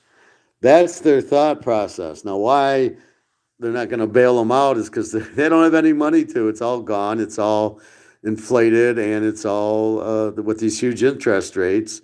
They couldn't afford to pay it back, so they're just going to steal it from the customers. And that's what they did in China and Greece and Sri Lanka and Pakistan. Probably, let's see what happens in Turkey. So Turkey went hyperinflation. Their dollar's worthless. People, the fear that their money's no good is driving their money to zero. Nobody wants it. That's what hyperinflation is. When we get there, Katie, bar the door, as they say. Just, that's when our gold and silver will go through the roof. And that's where we got to, but that's where we got to realize our paper's worthless. So when we smell the hyperinflation, Bobby, we cash out all our dollars because they're not going to be worth anything, and we run to the store and buy gold and silver. And if it's $100,000 you have, and we start seeing the hyperinflation, you need to take that money into gold and silver immediately, because the hyperinflation means the dollar's worthless. So you're holding 100,000 nothings, right? So therefore, if you're holding 100,000 nothings, you better buy gold and silver or a Rolex watch or diamonds or something that's going to hold the value while the dollar goes away. See, and that's what they show you, right? They show you Germany 1930, what happened, right? The people are wallpapering the roofs. They get a wheelbarrow full of money to buy bread and milk. But what they're not showing you are the professor and Bobby and Nick going, we got silver and gold. We're okay. I mean, that's what they don't show you. They don't show you the way out. They don't show you the silver and gold. Now, Hitler probably took the silver and gold anyway. I mean, that's all he did. He stole all the gold from all the countries. I mean, the whole World War II was a gold heist, basically. So that's what he did, but they don't tell you that. They show you the people with the wheelbarrow to try to be dramatic, but they don't show you the Howard, the Bobbies, and the Nicks, and the Phils going, we got gold and silver. We're okay. That's what they don't show you. So with that being said, once we see it get to that point, which it's getting there real clear, real soon, the fact is 100%. You want a 100% trend, a lock? Every currency that did not back their dollars with anything and just had floating dollars without any backing, it's 80 for 80. They all went broke. Especially once you get inflation and once you get the debt, you're fucked. There's nothing you can do, and it's happened every single time, because basically what happens is the population loses faith in the dollar, and once there's no faith, once nobody wants it, it's a simple economics. Supply it's the first thing I started with, right? Is there demand for the Bobby Bow shoe? Is there demand for the dollar? And when nobody wants the Bobby Bow shoe, what happens? There's no sales. Well, what happens when nobody wants the U.S. dollar? When there's no demand, it's gone. I mean, it's bankrupt, and that's what's happening in Turkey now. They don't want the dollar. So why? Because they don't have faith in the government. And I think there was a new prime minister in Turkey a couple months ago, and obviously, probably a Russian guy that nobody likes. And he's probably blown up the currency. I mean, who knows what the reason is for blowing up the currency? They're a bunch of fucking morons. But I don't think they understand what they're doing. I think because they're Keynesians, they think they can just keep printing the money and it'll be fine. And I think that's the real problem is these guys are like the communists in the hot tub. That should be the name of a book. The communist in the hot tub. The communists in the hot tub money. They don't understand gold. They don't understand silver. They don't understand protecting your dollars with assets. I meant savings BS as in, do you think we should all have a way more higher percentage of our money invested rather than settling? And I lost the last part of it. I don't know how to get the comment. Let me see.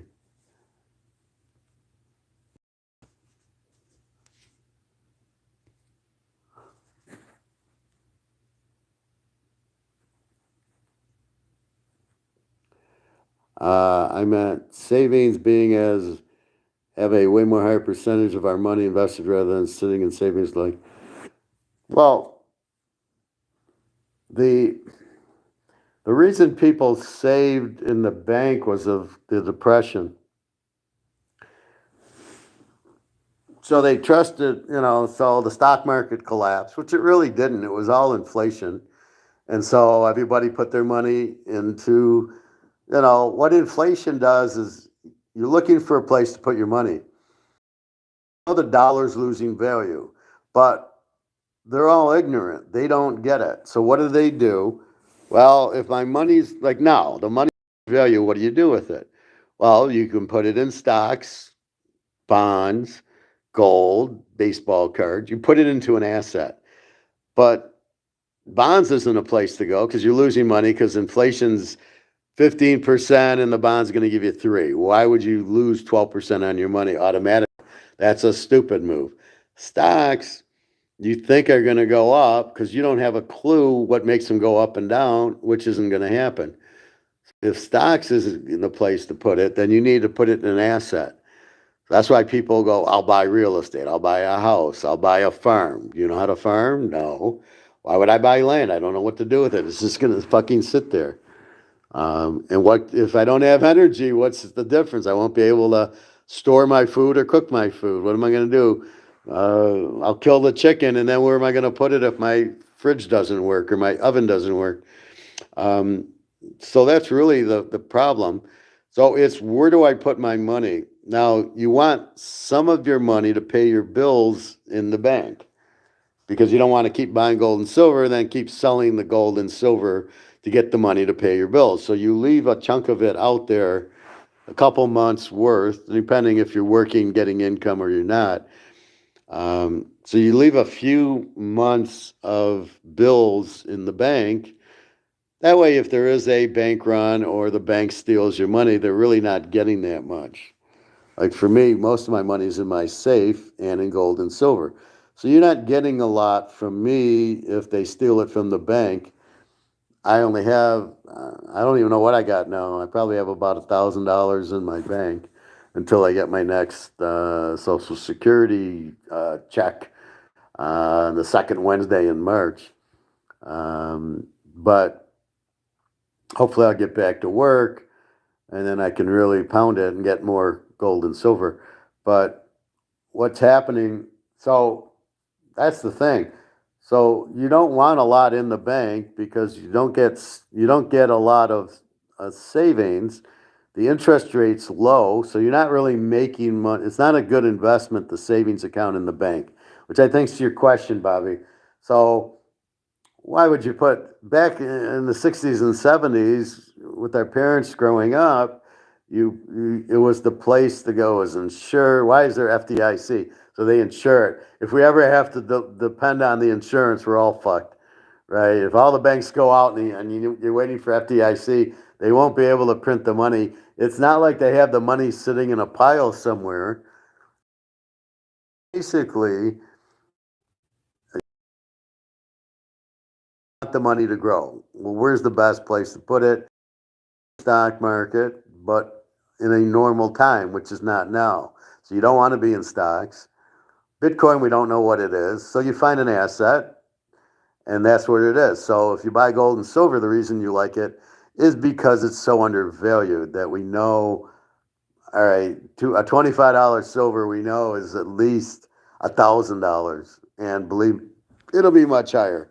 But let's say that. So we know we're investing 25 for $1,000 asset. We'll do it all day, every day. I mean, that's the point. We're going to keep doing it because that's what it is. As far as, so that's your silver, or your gold. It's the better place to be. But normally it's not a percent on gold and silver, which is why everybody poos it. They go, well, I'm not going to make it because the price is down. If you let the price be normal with inflation, this price would have probably went from 40 grand to 50 grand, right? Silver would have went from 1,000 to 2,000. If you let it just be market, like our Canadian Club and our Orioles, it would have went, let's like silver was at $1,000 and all this shit hit the fan like it's doing. It would easily be $2,000 to $3,000 an ounce now. Now, would it stay there if it was at the true market? Maybe, maybe not. There at some point there's profit taking and they sell it, but what are you going to sell it for? So now it becomes when we want to sell it, when it goes up and we want to sell it, we want new dollars because we don't want old dollars. We don't want to put it in hyperinflated dollars, right? So that's really the trick is I got to wait for the new currency before I sell my gold and silver because I don't want to get it in the old currency. And the guy at the coin store was being a smartass going, well, if you do, cash it in for 50 grand, we're going to give you a check. When you go to the bank, you're going to get these dollars. And I'm like, I'm not going to cash it into these dollars. I'm going to cash it into the next dollars. But that's all it is. It costs you 25 of these dollars, and then you sell it for 2,000 of the new dollars. That's why you're buying the silver. That's the protection and the insurance. But because it's been suppressed, that's why it's there. That's why it'll go up because it's not the real price. But I think back in the old days, you saved because the bank would give you the 2-3%. I know my parents were in the Depression, and the baby boomers were a really big section of the country after World War II. There's a lot of baby boomer babies, so everybody came home and had kids from the war. They were so happy to be alive. And that's really the point is they grew up then, so they wanted to be safe. Oh, we'll keep the money in the bank. We get 2 or 3% of their money, and then you get to pay income tax on it. So you're really not making much on your money after taxes. So it's just stupid. How they tax it is ridiculous. Why would they consider it income and tax? So everything, anytime you make any money is income, which is bullshit. That's not what income is. Income is not going to work and it's not investing. I'm not clear on the real truth of what income is, but why, if you hit the lottery, is do you got to pay taxes on it? But yet I can win in poker. I don't have to pay tax. So that leads people to poker, right? There's no tax you need to pay. Or football, there's no tax you need to pay. Only slot machine wins because they can see you won so many, 10 grand or whatever. But that's really what you're trying to do. So you're looking for the best place to invest, and it's not a bank account. Not anymore. It's the interest rate so slow and the taxes, you don't make any money, and it's the opportunity cost of putting your money in gold, in silver, in diamonds, and whatever good asset you can find it. I hope that answered your question, Bobby. But that's why you did it. So now we just dump it into gold and silver because it's so undervalued. Plus, it's real money. Plus, we don't want to hold dollars anymore because it's going to zero. So why do I want to hold something to zero? Like I said, it's like the car, right? The car is eventually going to zero. You don't know when it's going to happen, but eventually it's just going to get so old, it'll have no value. So at some point, you buy the new car, and at some point, you buy the new currency, and at some point, you buy the gold and silver because what you're holding is just going to lose its value and go to zero, and that's obviously not what you want. So that's really the synopsis: is what do you do with the money you've earned that you have left over that you didn't spend? And with the hyperinflation, what do? Is you go spend your money. You take the wheel. First of all, everything's more expensive, and secondly, you don't want to hold the money, so you got to get rid of the money, and that's what hyperinflation is. Is getting out of the money because you can see there's no value. Uh, Sorry about that. So anyway, I'm glad I'm able to do a show. I was a little worried, but now I know I can use my phone to do it. I should be sitting in my chair because this is so uncomfortable on the couch. I wasn't sure. I'm on TV. I wasn't sure how to do it, but that's good. So I'll be able to get this point across. So that's really what's happening. You got to keep your eye on Russia, China, their whole exchange to get the real price of physical gold, which is not out there. And what else? So watch our guy live from the vault. It's number 111. It's a 40-minute show, very good one. I've already watched it. You'll learn pretty much a lot. You'll see my comment in there. I say good show. You didn't have a guest on it unless you're going to have me on it. But anyway, so that's kind of, watch that. I'll take a look. If my other guys, maybe he just jumps on every once in a while. But I'm not anticipating until Sunday. I showed you talking about your daughter intentionally getting hit by pitchers to get on base. And what?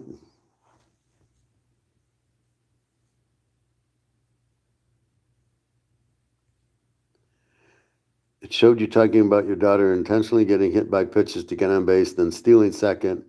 That's some good stuff. She must have been tough, Professor. It wasn't my daughter. It was somebody else. What I noticed was the girl, this was my best hitter, my second best hitter. And this was girls' fast pitch, so she was an eighth grader. It was sixth, seventh, and eighth grade. And it was a funny league.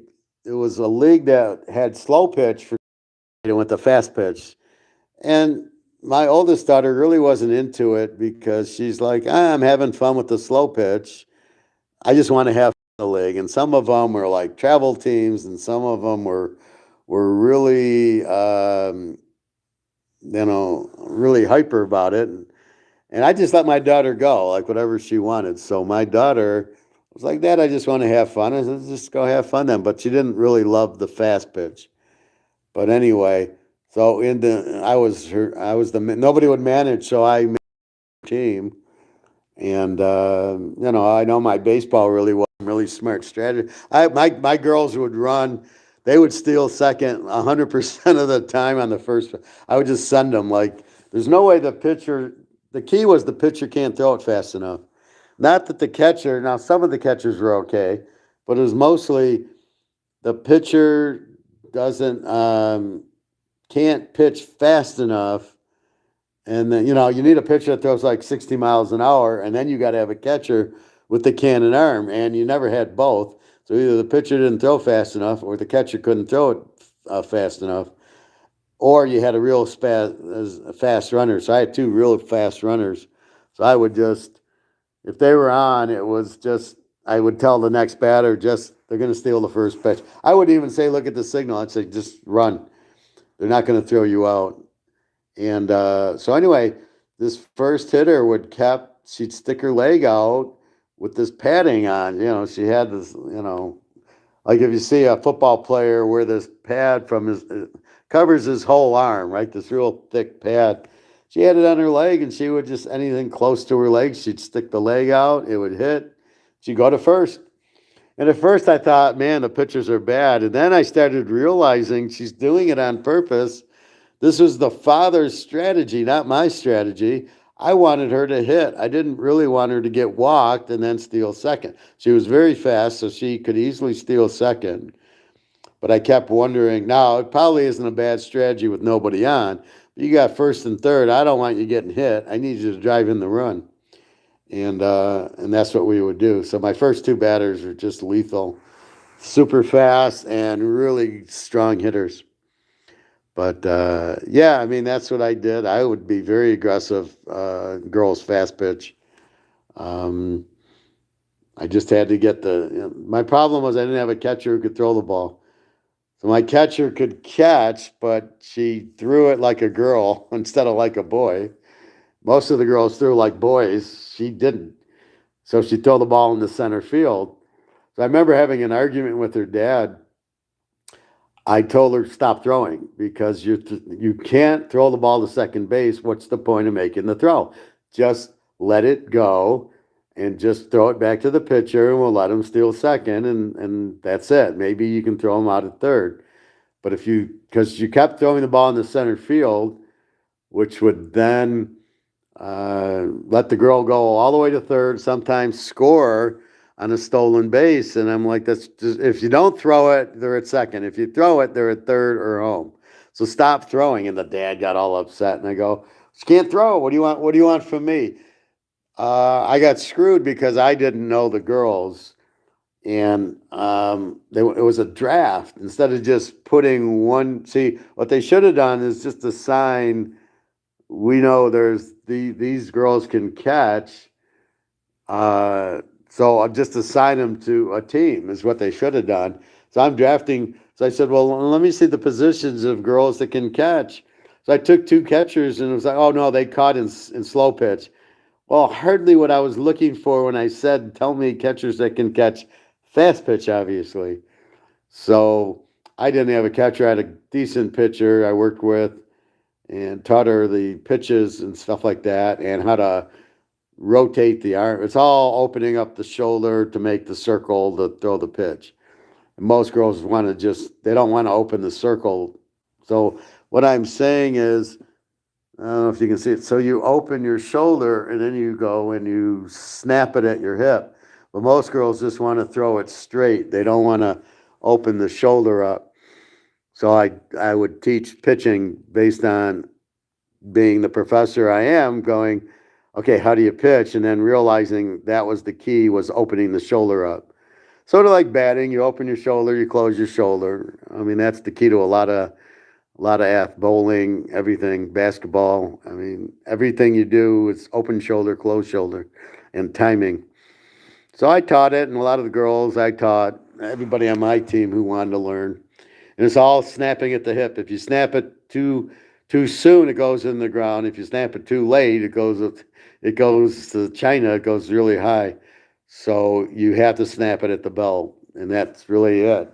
And then I taught pitches, and it was really cool. It was the way the hand goes. So you want to throw a screwball, you open your hand. You want to throw a rise ball, you flip it. You want to throw a drop ball, you turn it down. You want a curve ball, you just throw it like that. So it was whatever you want your hand to do was how you would pitch. And I taught one girl, and she threw a no-hitter.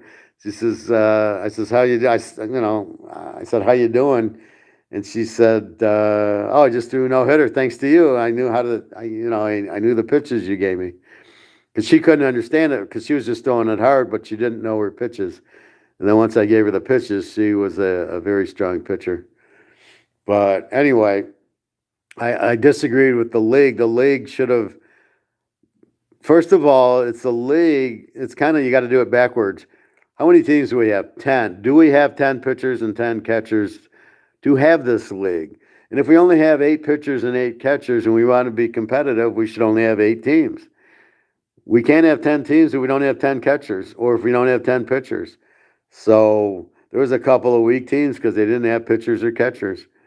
It was terrible, but that's what it was. And then you'd get your liberal coaches out there. One team sucked, and we hadn't won too many games, and we jumped on them and we killed them, and they were all upset. We beat them, and I'm like, we beat because I kept running on them because I was giving the girls the experience to run because they didn't get on base too often. So then against this pitcher, they're able to get on base. So I'm sending most of the girls who didn't have the experience to run to second so they could learn how to steal, right? This is what it is. It's a learning league, right? And if they don't do it, they can't. So it gave the girls a good ego and a good boost that they got on and, okay, now you're going to steal, and they stole. And then okay, now I got that off my mind, and off they could go. So that's really why I did it. But the other coach thought I'm running the score up. And I'm like, well, I'm not running the score up, but I'm giving the girls the opportunity to steal who never get on, or they get on, they're never going to steal because the pitcher's too fast. They don't know how. So it was a good psychic for my girls. Also, I was working in that part. I didn't care about the score, but it was nice to win, and the coaches won't shake my hand. This is the type of idiots you're dealing with. They take it personal, like, dude, I'm giving my girls a chance to learn how to steal. So fuck off. Like, why is this a problem? Anyway, so that's what I did. And, it worked out well. We didn't win as many games because we didn't have the catcher. So we were fucked without the catcher. It's like not having a quarterback. So my best pitcher was a good catcher, but then I didn't have a pitcher to pitch it to. So my daughter pitched a little, but yeah, she was okay, nothing special. My youngest one was a good pitcher. Always strategy for but Bobby. But my daughter, my youngest one, well, that's good. That's why I'm here to entertain. So my youngest one was a really good pitcher. I mean, she caught right on. I learned in the backyard. I put up a net. When you said they didn't want to shake hands, yeah, good sports. Well, because they thought I was running the score up, right? We're up 10-2, and we're stealing bases. And they didn't let me explain. Well, that's the girls who never get on base because they can't hit. So against your pitcher, they're able to hit or get on base, and they're finally on base. Well, they're pissed off because they lost, and they looked at it like I was running the score up, right? So I guess once you're up, 5-2, you should stop trying and stop running the score up. I'll tell you, I'll tell you a story. So, this is we're playing the best team because the guy was a coach. They flat out outclassed and embarrassed, and there you go. Wow, they're women. They couldn't take it. So we're playing the best team, and it was such a fraud. He was a coach of the travel team, so he knew the players. He knew the pitchers and the catchers. And, of course, I didn't know anybody, right? And they gave me a list of catchers, but they were slow pitch catchers, not fast pitch catchers. So he got a travel team pitcher and a travel team catcher. So they were the best team. So he was teaching his daughter how to pitch, but she wasn't very good. So what happened was he's got his travel team pitcher and catcher out there, and we can't hit her. She's just so fast. And now I took my girls to one of those inside batting places where you have the spinner and it goes 60 miles an hour. And my girls are in a cage and they're hitting the 60. But then they face the pitcher and they're not hitting it. I go, and the pitcher's pitching like 50. I go, you hit 60. Why is this a problem? She says, well, because there we knew it wasn't going to hit us. Here we're scared of getting hit, which is what I talked to you about, Bobby. When you hit 95 mile an hour pitching, how do you adjust to not being afraid of getting hit? That's really when you start seeing the real fast stuff. That's your fear of getting hit, not that you can't hit it. And so they're beating us like 6-7-0 or something like that. And so So he's running it on us, and one of my coaches, the one with the daughter who keeps getting hit, he gets upset that they're running it up on him. And I said to the other manager, "Be my guest. If we can't get you out, that's our problem." It's a mindset you have to get into. Well, yeah, it's like anything. Well, yeah, although you don't get hit by other cars too often, but I'd say that everything's a mindset. Well, it's like dating the girl for the first time. You're afraid she's going to reject you and everything, so you got to get over that fear. It's sort of like you got to not care, right? So anyway, so they're beating us. Let's say 8-0, and you can just be alert and quickly move if necessary, but it can happen. Well, the question is when it does happen, you get hit and off you go, and hopefully you don't, break your finger, break your foot or something, or get hit in the head. But most of the hits probably aren't that serious. So anyway, so it's like 8-0, they're winning, and they're stealing and scoring. So one of my coaches, the girl who gets hit all the time, starts yelling at the manager, and I said, "Don't worry about it. You play your game. That's fine." And then he switches to his daughter. Can have the fastest reflex of the rain. Well, exactly. That's exactly the point. They want to hit you, they'll hit you. So you got to know the pitcher if he's going to hit you or not.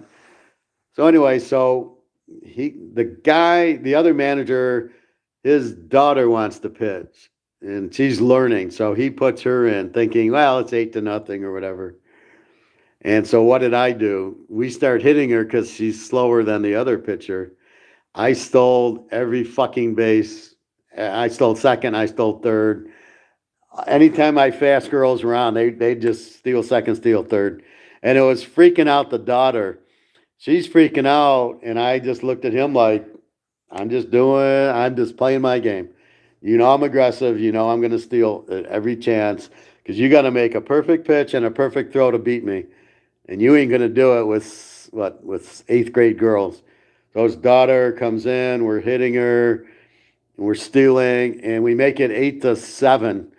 In fact, I think we tied the score at 8-8, right?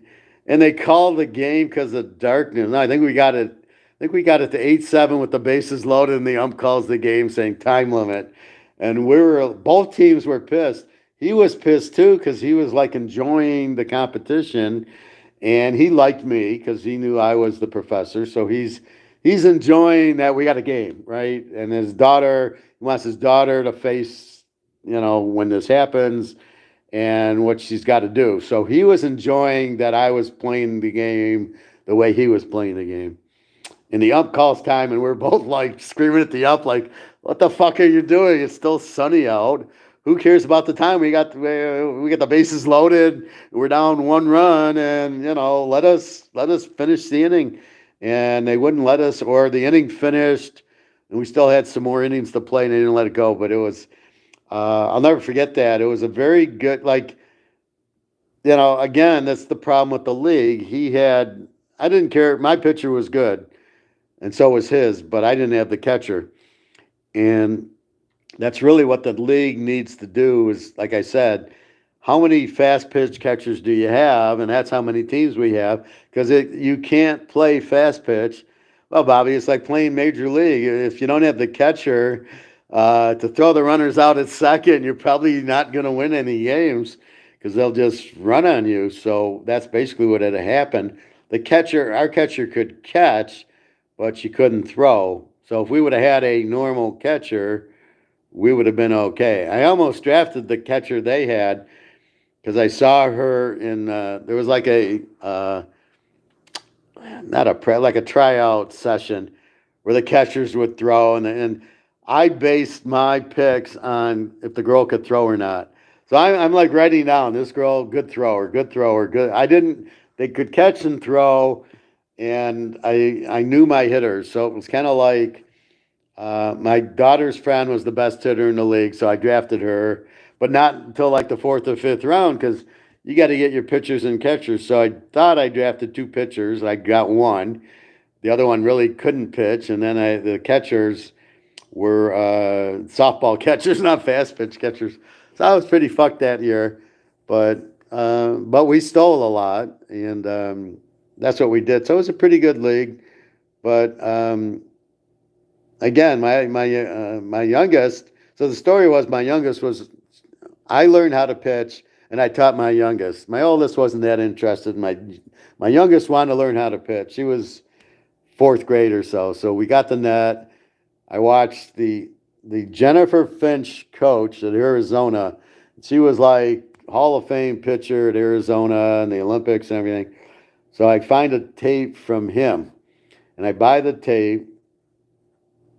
Ernie something, Jennifer Finch's coach, and he teaches you how to pitch, open the shoulders, now get the net. And it took me 2 months to learn how to pitch, and I could pitch fast pitch. I couldn't pitch. It was so hard to open the shoulder and get your timing down and snap it at the waist. It was so hard. Then I could do that, and I started throwing fast, but I didn't know how to pitch. So then I had to learn, oh, here's how you do a curveball and a drop ball and a rise ball. And then I was really tough. I could have pitched well. So I started teaching the girls, mostly on my team. So I teach my daughter. So my daughter is a good pitcher, but my daughter isn't all there, and she sits there. Well, I mean, she's a smart kid, but her common sense is lacked. She's got my ex-wife's side of that. So when the pitch, it's funny. My older daughter, just like me, very coordinated. She gets it. If she's pitching, she knows to catch it when it comes back, what to do with it. My youngest is not even close. She's not. She knows how to pitch, but she doesn't put two and two together so this girl hits a line drive back to her. She doesn't do anything. She just pitched, and the ball hits her in the chest. She starts crying, and I'm like, why didn't you catch the ball? It's not like you don't know to catch and then throw to first. So she just totally blinked out. So she pitched for a little bit. Then she was so afraid of the ball she couldn't play anymore. But she knew how to pitch. But for some reason didn't catch. She had to. If the ball's hit back to you, you better catch it. So we stuck her in right field, and she was terrible there. If the ball went to right, she couldn't. And then mostly ground balls, she'd be afraid of it. So she could hit though.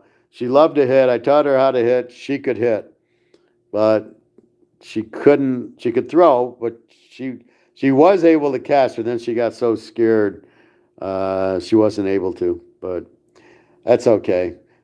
She wasn't the coordinated one. My older one was coordinated, but she didn't care. I said, why don't you go for it in college? And she didn't care. She takes after my ex-wife. Yep. My extra wife. Well, not my extra, but extra, yeah.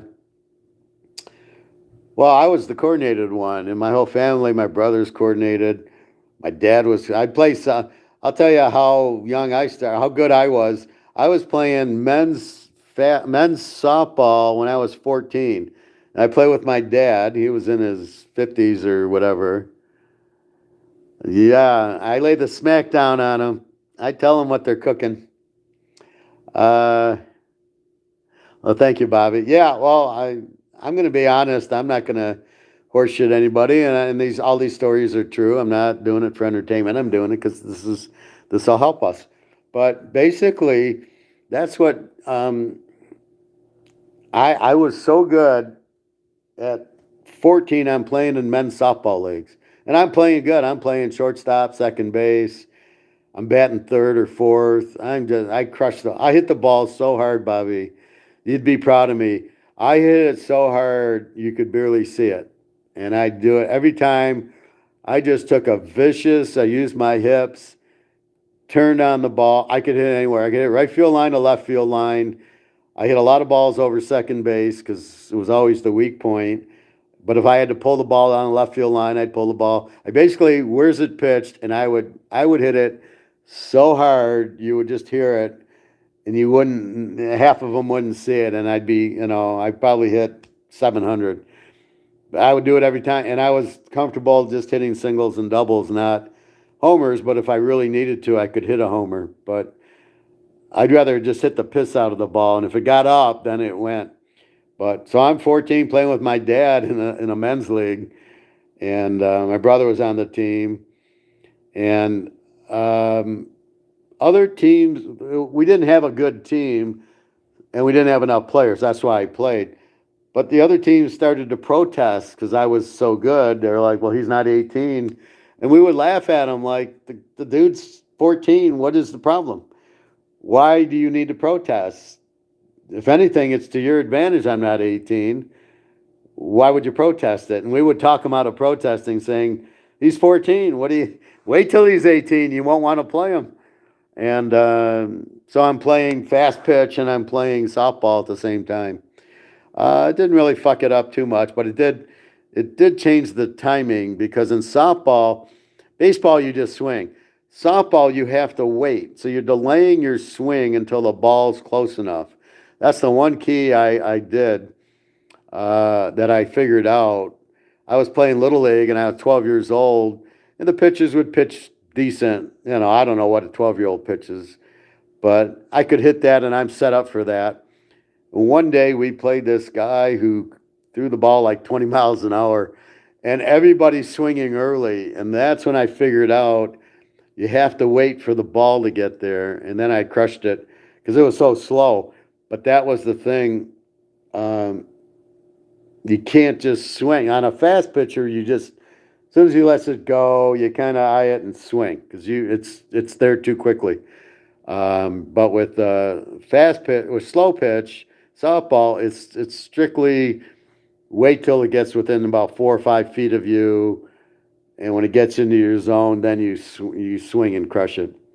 But I was great at it. I'd play second and short. I very rarely made an error. I was very able to concentrate and make the catch, and then I always knew where am I throwing it. That was the one thing. My dad's friend was the coach, and he'd always say, "This is I'm 6, 7 years old. When if I get the ball, what do I do with it?" So I always had that in my mind going, if I get the ball, what do I do? Second, I go to third, I go home, I go to first. It was just amazing,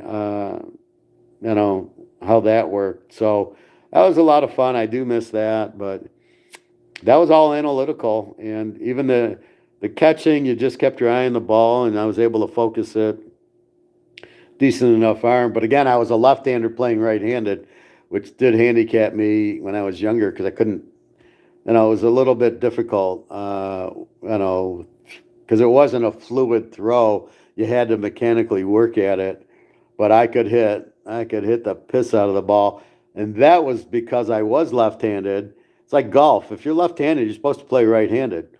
You're supposed to lead arm should be your strong arm. So when I played the baseball, being left-handed, I could really hit. So there's some baseball stories, but it was good. I like coaching the girls. The girls got much more excited than the boys.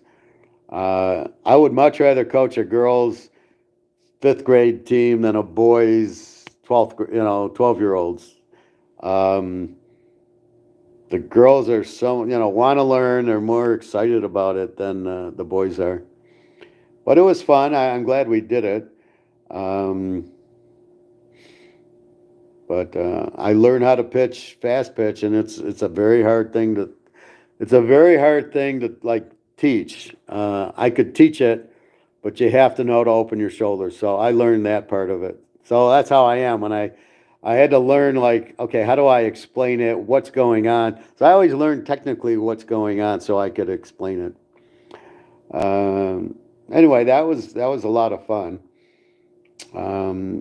Now I see. All right, Bobby, what do you think of this bullshit with the clock pitch and then what is the point of these big bases? I haven't seen them, but I heard they're enlarging the bases. They're making them bigger. What is the fucking idea there? And why do they put a guy on second base in the 10th inning to speed the game up? Why are you so worried about speeding a game up? If it's a good game, you don't care. Lord of the Rings is a good movie. What, 3 hours? I wouldn't have wanted it in 90 minutes. It was such a good, you wanted to see all the different creatures and everything. Why is the time a big issue? You throw in all these commercials. Why don't you cut the commercials but raise the rate? So say McDonald's, instead of $1 million for the 6th inning, we're going to charge you 2 million, but we're not going to have as many. You're going to pay 2 million for the sixth inning, but you won't be on in the ninth inning, or something to cut the commercials. Because I mean, you're gone for 10 minutes. I mean, that's another reason I don't go to the park. I'd be sitting there going, "Oh, is the game on?" It'd be 20 minutes later when they finish for the innings for the commercials, or let's have a replay. Let's have commercials. So what is the deal, Bobby, with these big bases? I haven't seen the big bases yet, but I think they're supposed to do a pitch timer as well. Yeah, 30-second clock. So imagine you're on first, and you got a pretty good lead, and the clock's at 29 seconds. You're probably going to run real quickly. Well, it's like the NFL, right? They got the 30-second clock, so when it gets down to one, you're just going to rush because you know they have to hike the ball. Maybe because baseball is known to be a long, boring game. Well, not when you played it, not when Willie played it, and Mantle and Hank Aaron. It wasn't long and boring. It was very exciting. So it's the quality of players, and it's too many commercials that bore the game. It bores you, right? So it's like going to the movies, as I say, and then there's these breaks in it, and all of a sudden there's a 5-minute break in the. You're watching the Dirty Dozen, and they're about to blow up the thing, and then there's going to be a 5-minute commercial, and then we get back to Jim Brown getting shot. Well,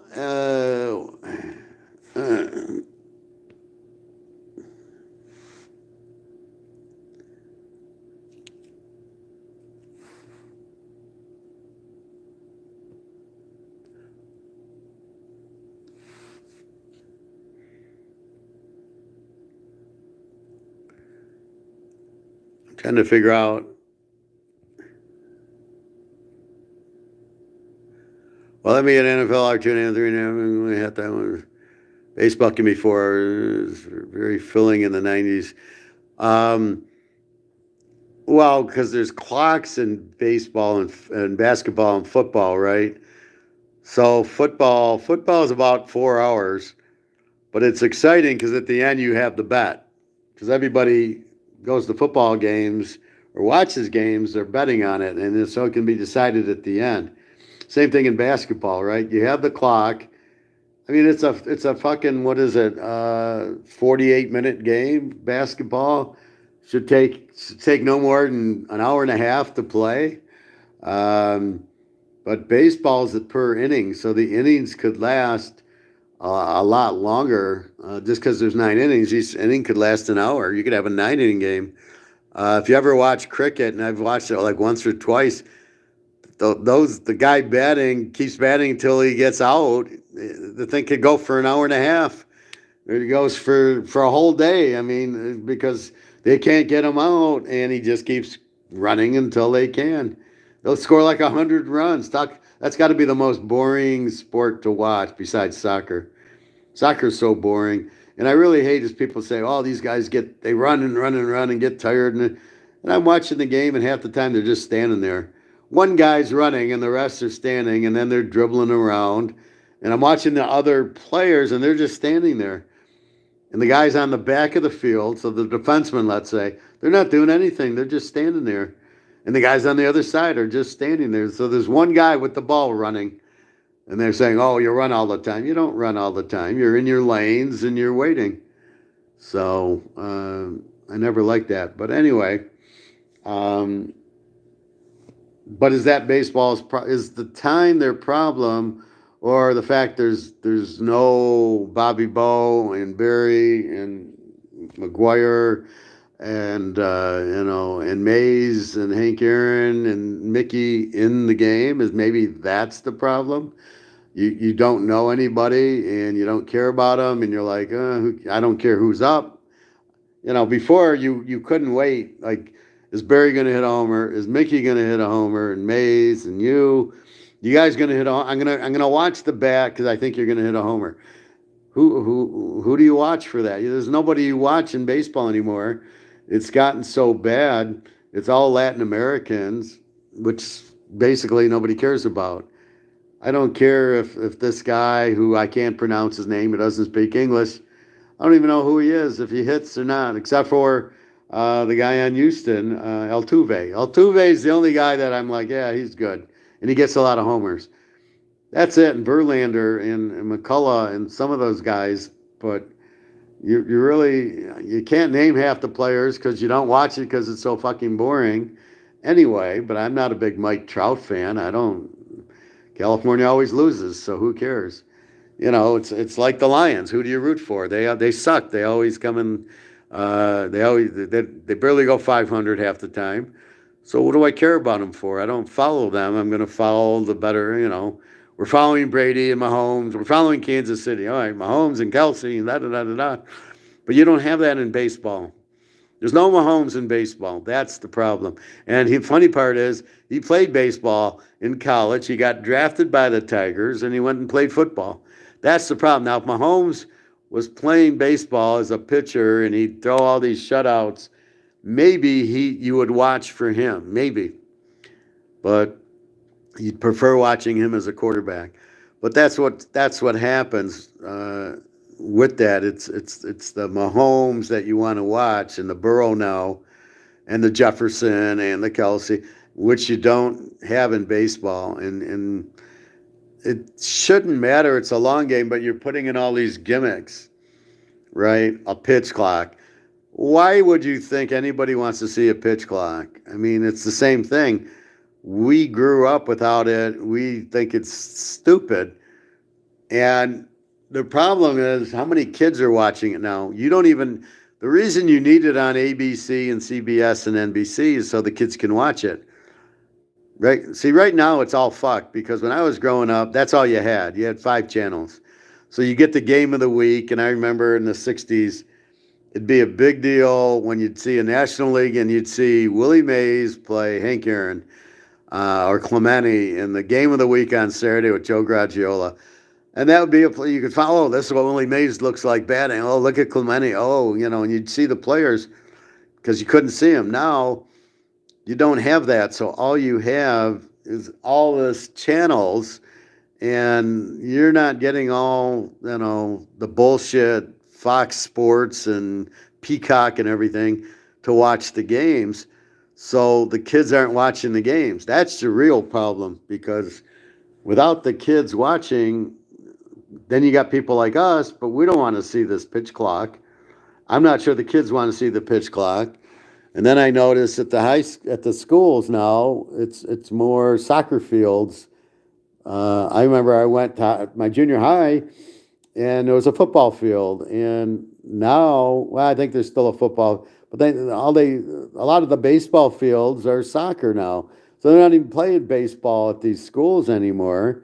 They went to soccer, which is very socialist.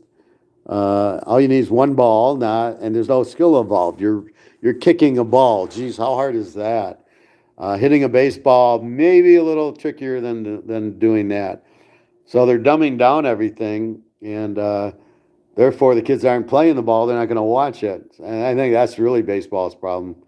So they can tinker with the bigger bases. I don't understand. A pitch clock's really stupid. So you're pissing off the fans that you have, the people that played it when they were kids and watched it when they're kids, not the people like now who's going into it, the Latin American guys who you can't relate to.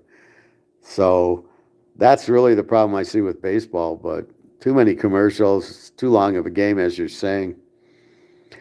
So anyway, that's what I see. So I'm glad I was able to get this on my phone.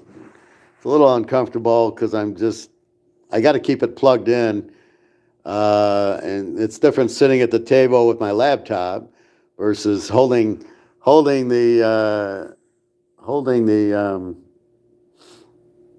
my phone, sitting very uncomfortably, but it's good. So anyway, gold and silver should be going through the roof relatively soon.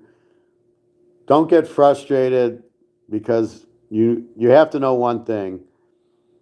If you know nothing else of economics and finance, and God, I hope you know a lot more than that, what you have is demand. Demand sets price. When you have low supply, demand, and high demand, you have a real high price. And that's what we have in gold and silver. We have a very high demand, we have a very low supply, and our price is not where it should be. So if you only understand that and keep that in mind, there's a huge demand, then you'll realize and you'll laugh when the derivative price comes in. You'll just laugh. You'll go, well, this isn't real. The frustrating part is, when does it become real? And that's really what frustrates us. It's funny, when we go buy it, we're happy it's low. Oh, I get silver for 25, and then as soon as I walk out of the store, going, okay, now you can go to 2,000 an ounce. But in the beginning, so you got to realize it's allowing us to buy it at these cheap prices. However, then we want to turn around. It's like buying Microsoft stock. Well, it's like, let's say, buying Coca-Cola stock. It's $40 a share, and you buy it, and you're like, okay, why isn't it $70 a share? Why didn't it just move? And that's really the point. You're expecting it to move um, immediately, right? So verify it with the stock. You buy the stock, it might take a while to move. It might go down, but your gold and silver is never going down. Once you get to the real price, it's never going down. Now you add the inflation and the fiat money that's not backed by gold and silver. Then you add Russia, China out money that's going to be backed by gold and silver. So again, that heightens the demand for gold. The supply is still low, and the price should be through the moon. So keep that in mind and realize it is coming. The BRICS countries are here. The backed by dollar is here. The petrodollar is gone. So keep that in mind, that it's now the yuan dollar. Nobody wants the US dollar, which is a big reason. The fact where the reserve currency doesn't fucking matter. It's still fiat printed. It doesn't. It's not going to keep the value, and it's certainly not going to keep gold from not going up. Gold's the value of the dollar to gold doesn't matter. Gold is gold. It's you've got to look at it from a market standpoint. It's is it demanded? Yes. Is the supply limited? Yes. It's got nothing to do with the dollar. If the dollar's strong or the dollar's weak, doesn't fucking matter. This is all about, is there demand for gold, and is the supply small? And then that should give you a large price, like the mantle cards. So think of it as a mantle card. The demand is huge. The supply is small, especially for PSA 10s and 9s in the 50s and 60s, right? The supply is very small for that. The price is huge. So just pretend it's a mantle card. You know there's demand for gold and silver. You know the supply is short, and you know the price is wrong, and we're all waiting for that price to get fixed. And it's going to get fixed by Russia, China. What you don't realize is the evil JP Morgan, Darth Vader, sitting there keeping the price down, which doesn't make any sense to anybody. I mean, the only sense is, oh, we want you to buy the dollar, not gold and silver, and we're gonna make you think it's not good. So when the communists in the hot tub say it's not good, he doesn't understand economics, so he can't say no, but he can't explain it either. All he knows is, well, look, gold price never goes up, but he doesn't understand why. And so if you just understand there's huge demand for it, and the price is so low, it's got to go up. And that's all you can do, is just under that. You've made a good play. You've made a good bet. It's like betting KC in the Super Bowl here. We made a good bet. All we can do is see the game. We made a good bet buying gold and silver. Now, but we understand the game's fixed right now, but hopefully it'll start being honest. And that's all we can do. So, did you make a good play? Absolutely. Are you getting rewarded? Absolutely not, which allows you to keep buying it because the price is still low. And that's why I'm yelling to keep buying it, because eventually that price is going to get to the demand, and that's what we're waiting for. And they can't hold it down forever. They've been holding it down but there's never been the kicker to get it out. I was watching something on Gaddafi and Saddam Hussein. The reason they died is because they wanted to come out with gold backed coins. They wanted to go to the gold standard, and the U.S. killed them. So how corrupt's the U.S., man? I'm embarrassed to live here. Then you've got but the U.S. ain't going to kill Putin. Why aren't they? And they're not going to kill Xi, the Chinese leader. So now it's different. They could, Saddam Hussein and Gaddafi, they could kill, right? We're going to come out with gold backed currency. And they're like, no, you're not, dead. But they can't do that to Putin and Xi. And that's the difference. Because there should have been in 2011 a gold standard coins. I mean, they had the coin. They showed you in the YouTube. They showed the gold coins that they're coming out with. So maybe they'll come back out with them. But I think the whole world understands gold, and they know it's protection, and they all want their currency in gold. And I think they can all read Adam Smith. Not that big of a deal to read it, understand it, and go, fuck yes, we should be in gold. That's the obvious. And the U.S. is the biggest corrupt mafia state I've ever seen. It makes Hitler look like a kindergarten teacher. So really, that's the problem. But Hitler understood it. What did he do? He stole gold from all the countries. Stole France's gold and Poland and Czechoslovakia and Brussels and Amsterdam. He stole their gold. He understood gold. As crazy as he was, he knew. So the Romans knew gold was good, but then why they inflated and thought that was good is beyond me. That's what doesn't make sense. It's just like what the U.S. is doing now. If you know you need gold-backed currency, and you know your currency's blowing up, and you know the only way out is gold, what the fuck are we doing, fellas? So anyway, this blows my mind. Well, these are people that don't know what they're doing. So anyway, we'll see what happens in the Ukraine. Hopefully, Jenna's okay, and when she goes back, she won't get bombed. I don't know their strategy. Seems like Ukraine's way ahead, winning. It's funny, if I watch certain programs, they make it look like Russia's winning, and if I watch others, they make it look like Ukraine's winning. And it's really all about the U.S. and NATO and everything. I like how the guy said, well, the whole point of NATO is to keep Russia out of it and to keep Germany suppressed. See, you see the way the U.S. is so corrupt and so evil in their stupid ways, but it's not because they're capitalist. It's because you got bad people in charge. So I don't know if Trump's in charge. Who knows what'll happen? But he didn't go to the gold standard either, so keep that in mind. So anyway, hopefully soon we'll get the gold standard. I think they'll definitely force it before Trump gets in if he wins. But I don't know what Trump can do anyway. All he can do is threaten with force.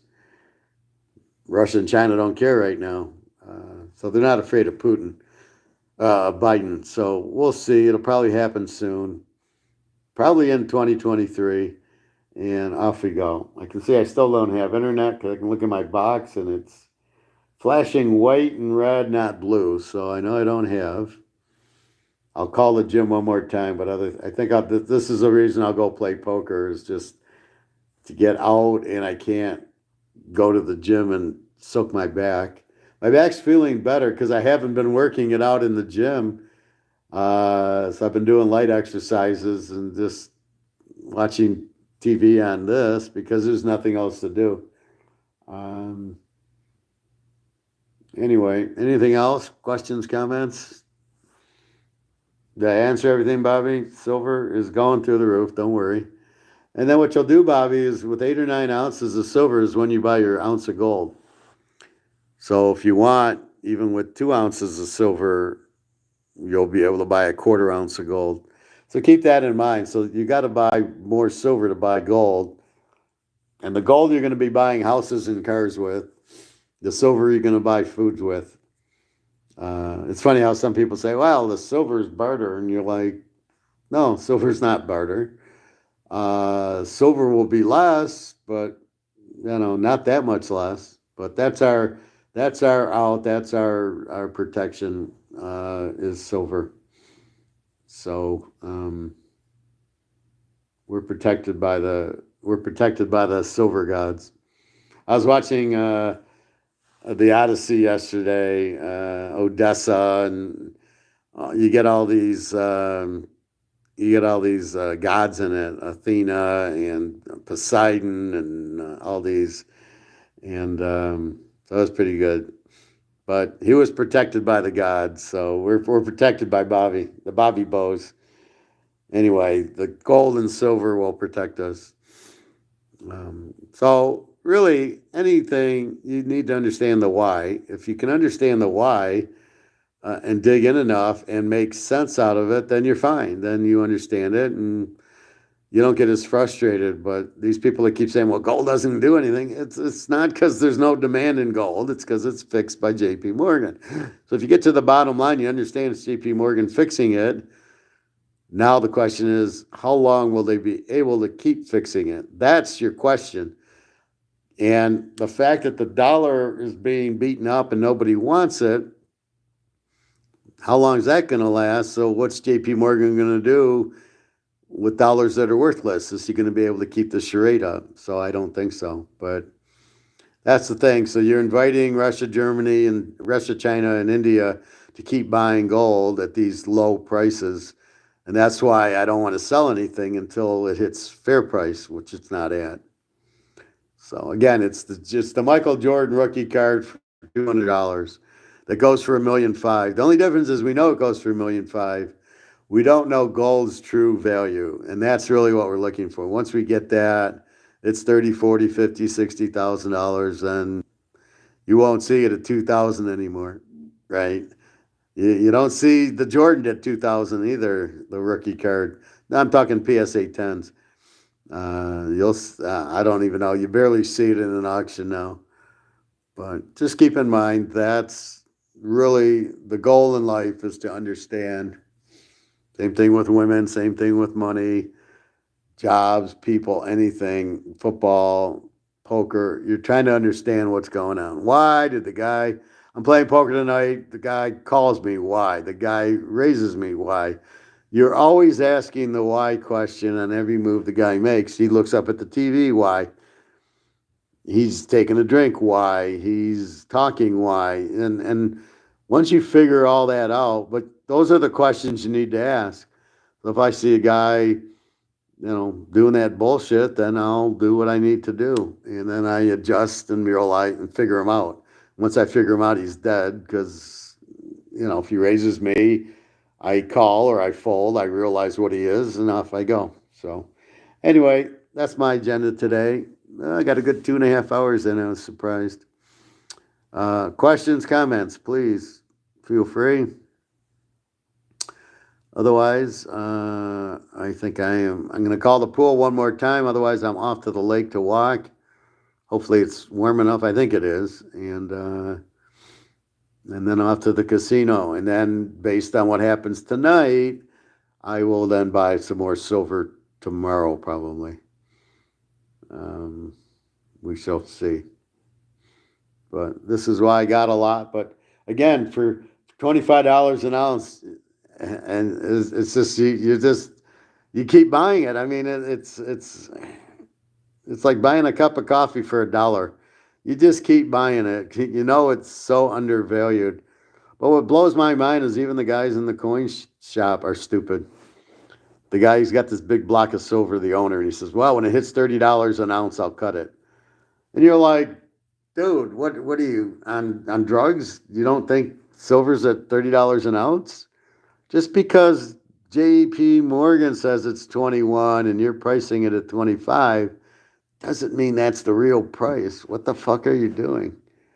And the other guy go, well, if you sell your gold for 50 grand, we're going to give you a check. I get that. I would prefer cash, and I know I'm going to get paid in well, I'm not going to do it until I get the new dollars out. Then I'll do it. Because once the new dollars hit, your dollar is going to be worthless anyway, the fiat crap. So that'll be interesting. Anyway, Jenna will be very happy. She's got an ounce and a quarter and about 5 ounces of silver. So she'll be eating good. She'll be going to Poland for a while. She could probably buy a house there with the ounce of gold. That'll be fun when that happens. Then I'll be going, I want to live over here. And here's an ounce of gold. Give me your house. And the guy's happy as hell going, yes, I got an ounce of gold. That'll be perfect. All right, comments, questions, please feel free. Or no, don't hold your peace. But I think I'm done. 2.5. Nice. Hopefully I get the fucking internet back. But I heard it's all over the country, this ice storm. Maybe it's just in Detroit. It's obviously not in the warmer Tampa or Dallas or wherever, but I think Putin did it. That was my first thought. I think Putin did this. I don't think it's the worst ice storm in 50 years after the worst inflation in 50 years. We're getting the worst of everything in the last 50 years happening now. So, anyway, have a wonderful day. www.teaserking.com. Again, we're looking into basketball and then baseball. Once the library opens up, I can really focus in on the basketball, and then baseball we'll get back into in April, and that should be good. All right, everybody, have a wonderful day. www.teaserking.com. Take care, enjoy, stay safe, and hopefully you got your utilities, internet, and everything. All right, ciao, everybody.